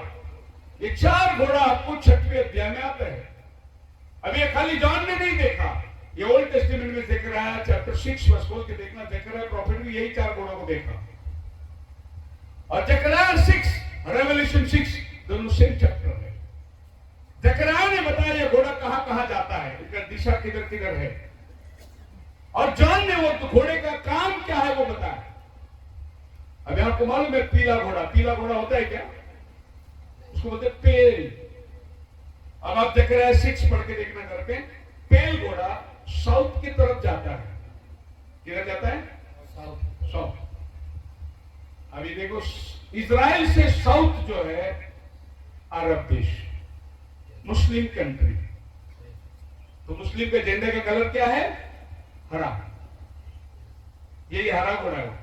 उसको इंग्लिश में लिखा पेल, ग्रीन नहीं, पीला और हरा मिक्स, पेल। तो वो कहां जा रहा है? मुस्लिम कंट्री में जा रहा है। फिर उसने लिखा लाल कलर का घोड़ा, वो जा रहा है नॉर्थ की तरफ। फिर आप देखो इजराइल के नॉर्थ में कौन है? चीना। लाल घोड़ा जिंदाबाद, कम्युनिस्ट कंट्री। लाल घोड़ा उधर जा रहा है। काला घोड़ा किधर जा रहा है? उसके हाथ में क्या है? तराजू। काला घोड़ा जा रहा है यूरोप कंट्रीज, वेस्टर्न अमेरिका। क्योंकि आज तुम कौन सा भी देश में काम करो, आपका पगार डॉलर से मिलता है। तो तराजू क्या है? डॉलर। तो काला घोड़ा उधर गया। सफेद घोड़ा सब वेस्टर्न, ये ईस्ट का क्या बोलते हैं उसको, यूरोप कंट्रीज के जो बर्फीला देश है, जहां कैथलिक लोग हैं, जहां क्रिश्चियन लोग हैं, ज्यादा आबादी, वहां सफेद घोड़ा चला गया। तो ये चारों में जगह आपको बताया कौन सा घोड़ा किधर गया। तो ये 4 सामर्थ्य है जो ये पृथ्वी में काम कर रही है। फिर आप आओगे रेवल्यूशन चैप्टर 8 के अंदर, जब 7th सील खुलता है। 7th सील पढ़िए, 8वां अध्याय का 2रा वचन। तत्पर ମୁଁ ଈଶ୍ୱରଙ୍କର ସମ୍ମୁଖରେ ଦଣ୍ଡାୟମାନ ସପ୍ତଦୂତଙ୍କୁ ଦେଖିଲି, जी ସେମାନଙ୍କୁ ସପ୍ତ ତୁରୀ ଦତ୍ତ ହେଲା। 7 तुरी, 7 देवदूत लोग आकर 7 तुरी बजा रहे हैं। बोलो हालेलुया। हालेलुया। पासी जी कितने टाइम तक प्रचार करूं? 1 बजने को आया। 1:30। हाँ, चलेगा 1:30? आप जो टाइम देगा वही टाइम पे प्रचार करूंगा मैं टाइम में बहुत पक्का आदमी हूँ। आप मेरे YouTube मैसेज खोल के देखिए, मैं ज्यादा 45 मिनट्स बात करता हूँ, उससे ज्यादा बात नहीं करता। मैं जो लेके आया सब दे के नहीं जाऊंगा, तुम खाओगे तो दूंगा। Yes yes hallelujah. नहीं तो प्रीचिंग चलते रहे, लोग सुनते रहे, ऐसा प्रचार नहीं करना है, लोगों को जगा के रखना है। तो आप मेरे को पास में 1:30 बजे तक बोला है, तो 1:30 बजे बस खत्म करूंगा। सेकंड सेशन मुझे मालूम नहीं कितने बजे चालू करने वाले। सेकंड सेशन खाना खाने के बाद 2:30 2 बजे 2:30 ओके। खाना खाने के बाद 1 घंटा रेस्ट के लिए टाइम दो, यस नहीं तो इधर बैठ के सोएंगे वो लोग। यस थोड़ा सा 1 घंटा रेस्ट मिलेगा ना, फिर लोग बैठ के वचन। मैं सब जगह देखा था, वैसे खाना खाने के बाद कोई नहीं सुनता वचन। खाना खाने के बाद 1 घंटा रेस्ट दे दो लोगों को, उसके बाद बेटा फिर मजा आएगा प्रचार करने। ओके ओके बोलो हालेलुया। हालेलुया। ज्यादा प्रचार नहीं करना है, खाली 1 घंटा प्रचार करेंगे, लेकिन उस 1 घंटे के अंदर आपको बहुत सारा मसाला दूंगा और आपको समझ में आएगा कि आप इसको जाकर होमवर्क कर सके। और आज रात को आप जाकर होमवर्क करो, कल वापस आ जाओ, और भी मसाला दूंगा आपको मैं। यस आपको विश्वास को ठोस आधार बनाना है। यस बोलो हालेलुया। हालेलुया मैं कोई कलीसिया को तोड़ने के लिए नहीं आया, ये कलीसिया से वो कलीसिया में लेके जाने के लिए नहीं आया। आप कौन से कलीसिया में जाते हैं, कहां जाते हैं, मुझे उससे कोई मतलब नहीं। मैं प्रभु यीशु मसीह के दुल्हन से बात करने आया, जो रैप्चर में जाने की तैयारी है, उनसे बात करने के लिए मैं आया। तो आप ले लो उस संदेश को, क्योंकि मुझे उड़ीसा से कोई मतलब नहीं है, और मैं कोई बिशप और रेवरेंड है ही नहीं कि मैं अपना ब्रांचेस बनाते जाना। मुझे खाली अंतिम दिनों का संदेश भेजना है लोगों को, और प्रभु ने बहुत बड़ा बोझ दिया है, तो मैं आगे आपको लेके जाना चाहता हूँ। अभी गौर करिए, बहुत मिस्टीरियस बात है, और इस बात को समझने के लिए थोड़ी कठिन लगेगी आपको, लेकिन कोशिश करूंगा आपको समझाने के लिए। 8वां अध्याय का आप पहला वचन दूसरा वचन पढ़िए फिर से एक बार। ମେଷଶାବକ ଯେତେବେଳେ ସପ୍ତ ମୁଦ୍ରା ଜି। ଖୋଲିଲେ, ସେତେବେଳେ ସ୍ୱର୍ଗରେ ପ୍ରାୟ ଅଧଘଣ୍ଟିକା ପର୍ଯ୍ୟନ୍ତ नीरवता विराजित ହେଲା। तो अभी बाइबल कहते हैं, जब उसने 7वीं मोहर खोली तो अध घड़ी तक सन्नाटा छा गया। 7th सील में साइलेंस है। पहला सील खुला, सफेद घोड़ा आया, दूसरा सील खुला, लाल घोड़ा आया, तीसरा सील खुला, काला घोड़ा आया, चौथा सील खुला, पीला घोड़ा आया, 5वां मोहर खुला, वेदी के नीचे आत्मा उतार रही है, 6वां मोहर खुला, आसमान के तारे तुम के जमीन पे गिर रहे, 7वां मोहर खुला, कुछ नहीं, साइलेंस, सब खामोश हो गया। फिर 7वां मोहर, अब देखिए 6 मोहर कहां खुलती है, 6वें अध्याय में, रेवलेशन चैप्टर 6 और उसका आप 12 वचन पढ़िए। ମେଷଶାବକ ଷଷ୍ଠ ମୁଦ୍ରା ଭାଙ୍ଗିବା ସମୟରେ ମୁଁ ଦେଖିଲି ମହାଭୂମିକମ୍ପ ହେଲା। हाँ, ସୂର୍ଯ୍ୟ ଲୋମ ନିର୍ମିତ କମ୍ବଳ देखो। କୃଷ୍ଣବର୍ଣ୍ଣ ଓ 6 मोहर चैप्टर 6 में खुल गया, 6 मोहर चैप्टर 6 6 में खुल गया, 7वां मोहर चैप्टर 8 में खुलता है, बीच में चैप्टर 7 रह गया। प्रभु ने 6 सील और 7th सील के बीच में 7 चैप्टर था, इसको टच नहीं किया प्रभु ने। अब ये 7th चैप्टर में क्या है, 1,44,000 यहूदी लोग उद्धार पाने हैं। इसका मतलब 6 मोहर खुलने के बाद 7वां मोहर खुलने के पहले यहूदियों को उद्धार होगा। इसके लिए प्रभु ने उसको बीच में रख दिया। यस आई बात समझ में? यस यस यस थोड़ा यहाँ, थोड़ा थोड़ा और वहाँ। अगर आपको समझने की ये थोड़ा यहाँ थोड़ा वहां, इसको कैसे ले? एक बार मेरी डिबेट हो रही थी, कुछ मुस्लिम लोग थे और उन्होंने उत्पत्ति का पहला अध्याय पढ़ा, मेरे को बताया कि सूरज 14 दिन बन गया, फिर पहला दिन शाम कैसा हो गया, सूरज चौथा दिन फिर पहला दिन शाम हुआ, सुबह हुआ, शाम हुआ, सुबह हुआ, 3 दिन शाम सुबह कैसा हुआ, सूरज ही 14 दिन बनाए। तो मैं बोला आप बाइबल को इधर से मत पढ़ो, बाइबल को बीच में से पढ़ो, क्योंकि वो सूरज बनने के पहले क्या था, अय्यूब ने लिखा है। आमेन अय्यूब ने लिखा है, डोरी खींच रहा था, कभी तारा किधर था, पृथ्वी किधर था, अय्यूब तू किधर था, सब लिखा उधर। उत्पत्ति में क्या लिखा है, आदि में परमेश्वर ने आकाश और पृथ्वी की सृष्टि करी, यहाँ से उत्पत्ति चालू होता है, लेकिन अय्यूब उत्पत्ति का पहला जाता है। आमेन तो उसने मेरे को बोला, फिर ये बाइबल बीच में क्यों है, इधर रहना चाहिए था ना। मैं बोला तुम जैसे को ठोकर लगने के लिए प्रभु ने उसको बीच में रखा है। और हम तो प्रभु के छुटे हुए, हमको मालूम है शुरुआत इधर होती है इधर होती है। आपका बाइबल में अय्यूब सबसे जुड़ा किताब है। उत्पत्ति का किताब मूसा ने लिखा, आदम के 3000 साल के बाद लिखा, लेकिन उससे पहले अय्यूब की किताब लिखा। सृष्टि का सब उत्पन्न अय्यूब की किताब में है। तो आपको मालूम है कि वो समझ के भी नहीं समझेंगे, इसीलिए ठोकर का कारण वो बन गए। और मसीह में मेरे प्रिय लोगों, ये बात को ध्यान देना, 6th चैप्टर में 6th सील खुलता है, 8th चैप्टर में 7th सील खुलता है, 7th चैप्टर बीच में रह गया और 7th चैप्टर यहूदियों के पास जा रहा है। वो 2 प्रॉफिट को आता है, यहूदियों का उद्धार है। ओके, अब ये 7 सील्स की बात है। अब 7 ट्रम्पेट्स पढ़ेंगे। पढ़िए रेवलेशन चैप्टर 9।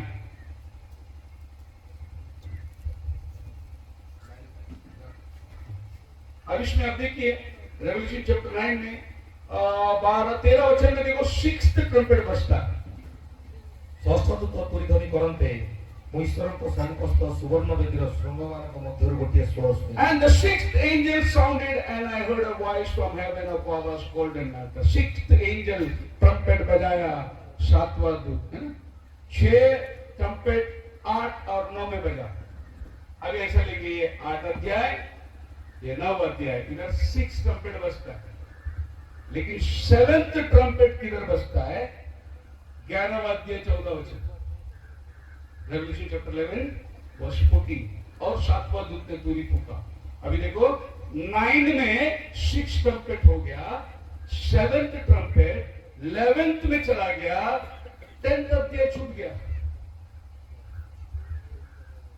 अभी साइमल्टेनियसली आप ही मेरे को जवाब दो, 6th सील और 7th सील के बीच में यहूदियों का उद्धार है, तो फिर 6 ट्रम्पेट और 7वां ट्रम्पेट के बीच में अन्य जाति का उद्धार है। रेवलेशन में क्या हुआ? आसमान से खुली हुई किताब नीचे आ गई, एक पैर समुद्र में और धरती में, यूहन्ना ये किताब लेके खा, तेरे मुंह में मीठा लगेगा, तुझे बहुत लोगों को भविष्यवाणी करना है। ये ब्राइड की मिनिस्ट्री है। सो ब्राइड की मिनिस्ट्री को प्रभु ने किधर पेश किया? 8th चैप्टर 9th चैप्टर में 6 ट्रम्पेट बज गया, 7th ट्रम्पेट 11th चैप्टर में बज रहा है, 10th चैप्टर में प्रभु ने ब्राइड की मिनिस्ट्री कर दिया है। अभी आपको समझ में आएगा, थोड़ा यहाँ, तो आपको बाइबल पढ़ने का तो इस तरीके से पढ़ के जाओगे तो आपको समझ में आएगा। और ये समझ नॉलेज नहीं देगा, ये समझ विजडम आपको देगा, पवित्र आत्मा के द्वारा आपको ये बात समझ में आ जाएगी। उसके बाद में आप रेवलेशन 10 में आ जाओगे तो 7 थंडर आता है और ये 7 गर्जन अपनी आवाज को देगी। आप देखिए बाइबल अच्छे से क्या लिखा है, uttered their voices, मतलब हर गर्जन ने अपना खुद का आवाज दिया। अब एक गर्जन क्या है? धड़म धड़म धड़म धड़म आवाज है, लेकिन उसके अंदर मिस्ट्री छुपा हुआ है। अब ये गर्जन क्या है? जब पर्वत पर, एक्सोडस चैप्टर 20 में आप पढ़ सकते हैं, जब मोसेस पर्वत पर गया 3 दिन और फिर नीचे प्रजा खड़ी थी, सब पर्वत को प्रभु ने बोला बाउंड्री बांध देना, कोई नजदीक नहीं आना, प्रभु आज से 3 दिन में नीचे उतर के आने वाला है। और जब प्रभु उतर कर आया, मूसा के प्रभु बात कर रहा है, मुझे छोड़ के इसको ईश्वर करके न मानना, चोरी न करना, झूठ न बोलना, प्रभु बात कर रहा है, मोसेस लिख रहा है, लेकिन नीचे खड़े रहने वाले को गर्जन सुनाई दे रहा है। जब मोसेस नीचे उतरा तो लोगों ने क्या बोला? बाबा खुदावन को बात करने मत बोल, हम लोग को सुनने को नहीं होता, बिजली धड़कता है। तू खुदा से बात कर, तू हमारे को आके बोल, हम तेरी सुनेंगे। खुदा को बोल हमसे बात नहीं करने का, क्योंकि जब खुदा बात करता है तो थंडर, और वही थंडर जब नबी लेके बोलता है तो मैसेज। हालेलुया। सो मोसेस थंडर को लेता है, मैसेज देता है लोगों को। इसीलिए मोसेस अंदर जाने के टाइम पर्दा खोलने का, बाहर आने के टाइम मुंह में पर्दा डालने का। तो प्रभु ने उसको बोला अब तू ही बात कर ले। अब मोसेस लोगों के साथ संपर्क करने लगा। सो थंडर का मतलब है खुदावन की वाणी, खुदावन का बात। तो ये 7 गर्जन होता है, एक के पीछे एक के पीछे एक। लेकिन अगर आप पढ़ोगे पहला मुहर खुला, देखिए क्या होता है। चैप्टर 6 रेवलेशन और उसका 1-2 वचन पढ़िए। ତଣୁ ମେଷ ଶାବକଙ୍କୁ ସପ୍ତ ମୁଦ୍ରା ମଧ୍ୟରୁ ପ୍ରଥମ ମୁଦ୍ରା ଭାଙ୍ଗିବାର ଦେଖିଲି ଆଉ ଚାରି ପ୍ରାଣୀଙ୍କ ମଧ୍ୟରୁ ଜଣକୁ ବଜ୍ର ନିର୍ଘୋଷ ସ୍ୱର କହୁଥିବା ଶୁଣିଲି। ଆସ ସେଥିରେ ମୁଁ ଦୃଷ୍ଟିପାତ କଲି। अब जब छठवीं मोहर खुली तो एक प्राणी ने आकर बोला आ और देख। इनविटेशन दे रहा है। ये इनविटेशन देने वाला खाली 4 सील तक था, 5वां सील में कोई इनविटेशन नहीं है। देखिए ये पहला सील खुला, दूसरा सील जब खुलता देखो वो प्राणी आके बोलता है आ और देख, और फिर तीसरा सील खुलता प्राणी बोलता है आ और देख। पढ़िए 7 वचन, 6 का 7। ମେଷ ଶାବକ ଯେତେବେଳେ ଚତୁର୍ଥ ମୁଦ୍ରା ଭାଙ୍ଗିଲେ ସେତେବେଳେ ମୁଁ ଚତୁର୍ଥ ପ୍ରାଣୀକୁ କହୁଥିବାର ଶୁଣିଲି ଆସ। अभी आप पढ़िए 9 वचन में जहां 5वां मोहर खुलती है। ମେଷ ଶାବକ ଯେତେବେଳେ ପଞ୍ଚମ ମୁଦ୍ରା ଭାଙ୍ଗିଲେ ସେତେବେଳେ ଯେଉଁମାନେ ଈଶ୍ୱରଙ୍କର तो ବାକ୍ୟ चौथा मोहर खुलने तक वो प्राणी आगे बोलते हैं, आ देख, लेकिन जब 5वां मोहर खुलता है तो कोई प्राणी नहीं आता, इनविटेशन नहीं देते किसको। क्यों 4 प्राणी आए? क्योंकि रेवलेशन 4 से भी प्राणी कितना है? 4 है। कोई 4 प्राणी आके बात किए, 5वां प्राणी है ही नहीं आके बोलने के लिए। इसके लिए 5th सील में कोई प्राणी नहीं आया, लेकिन ये 4 प्राणी 4 मोहर में आके बात करता है। ये प्राणी 4 कौन है? जब भी सफेद घोड़ा आया तो प्रभु की तरफ से एक प्राणी आया, सिंह।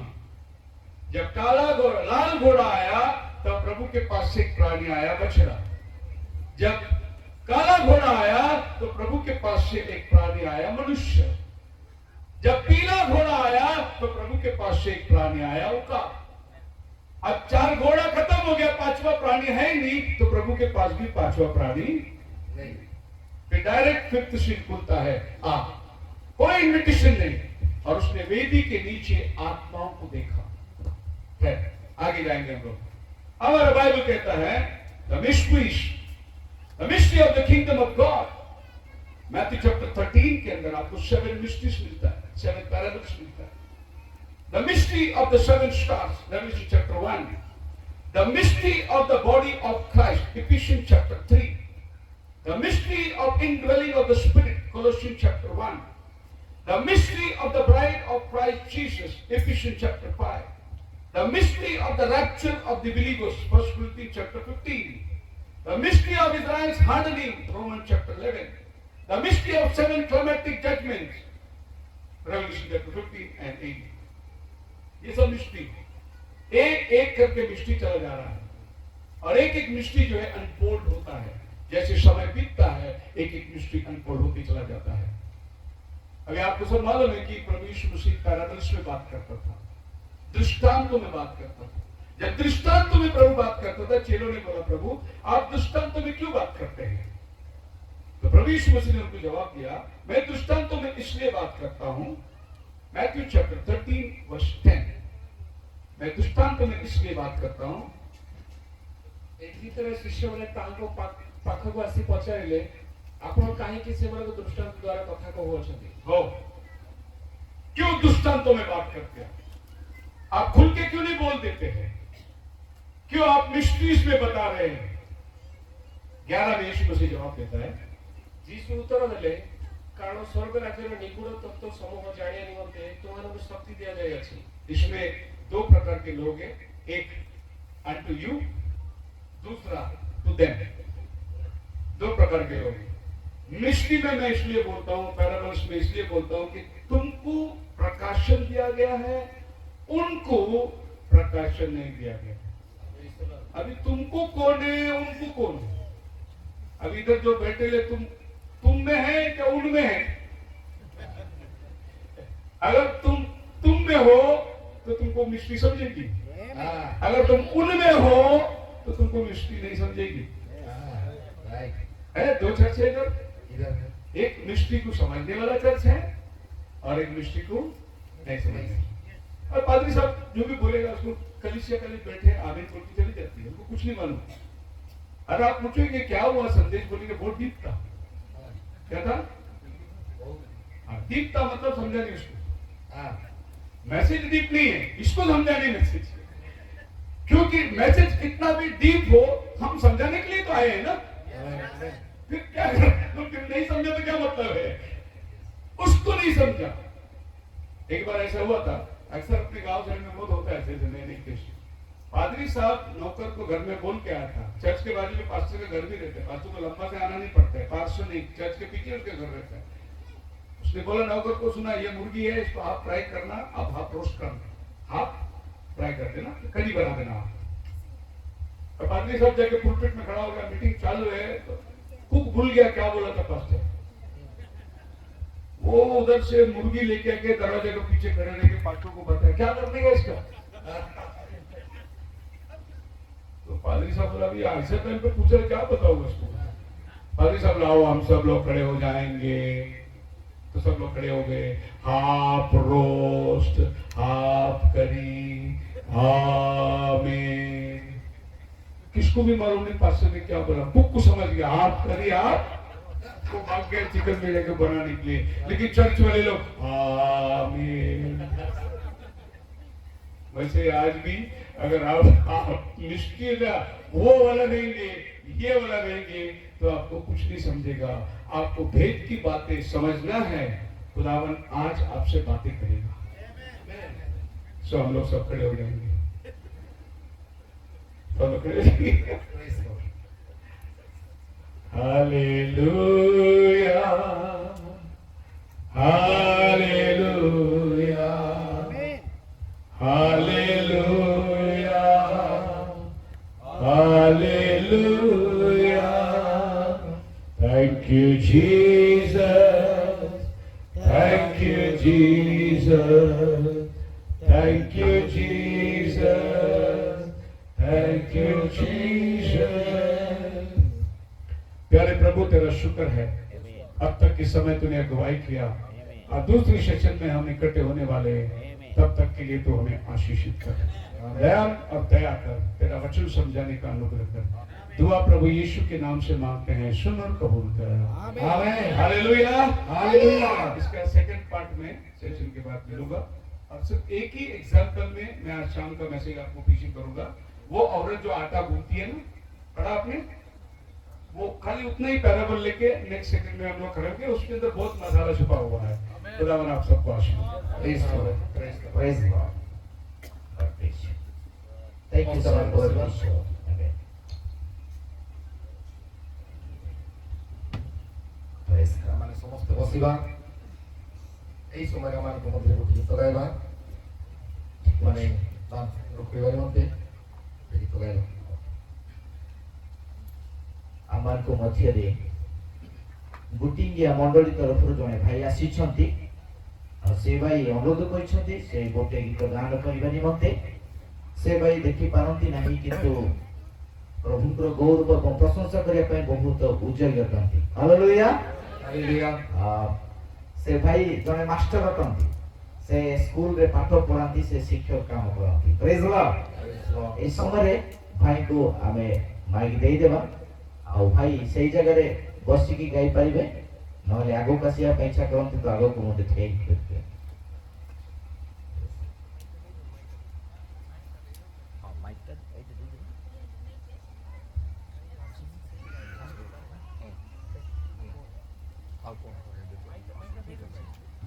आमार को मध्य दाम भाई अच्छा भाई मान को दी जन मुझा कौची आगो कासिबे से माने दान संग्रह करबे साहाय्य करबे।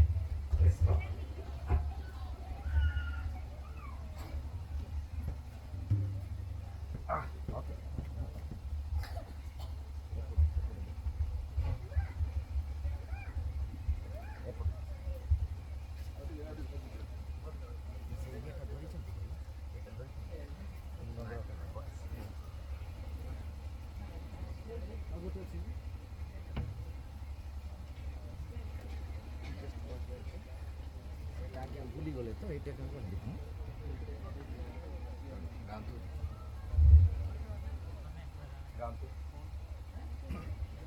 आ भाई गाई दियम भाई म्यूजिक रो सुविधा नहीं हमें हां अपन गाइबे हम खाली बजा मारी साहाय्य करी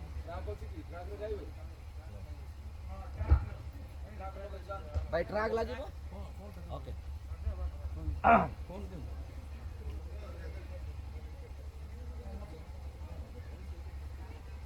एगा तुम्हें मैंने स्वर करता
Thank you, sir. ଭାଇ ଆପଣଙ୍କ ନାମ କ'ଣ? ଆମର ରୁବେନ କୁମାର ଦିଗାଲ ମୁଁ ବୁଟିକା ମଣିପାଳ ମଣ୍ଡଳରୁ ଆସିଛି ଆପଣଙ୍କ ଗୌରବ ଆମେ ସମସ୍ତେ ଉଚ୍ଚ କରନ୍ତି ପ୍ରଭୁଙ୍କର ଗୌରବ କରିବା। ମାନେ ଗାଁର ନିୟମିତ ପ୍ରାର୍ଥନା କରିବା ସେମାନଙ୍କ ନିକଟରେ ଭାଇ ପ୍ରଦୀପ ଦିଗାଲ ଅଛନ୍ତି ସେ ପ୍ରାର୍ଥନା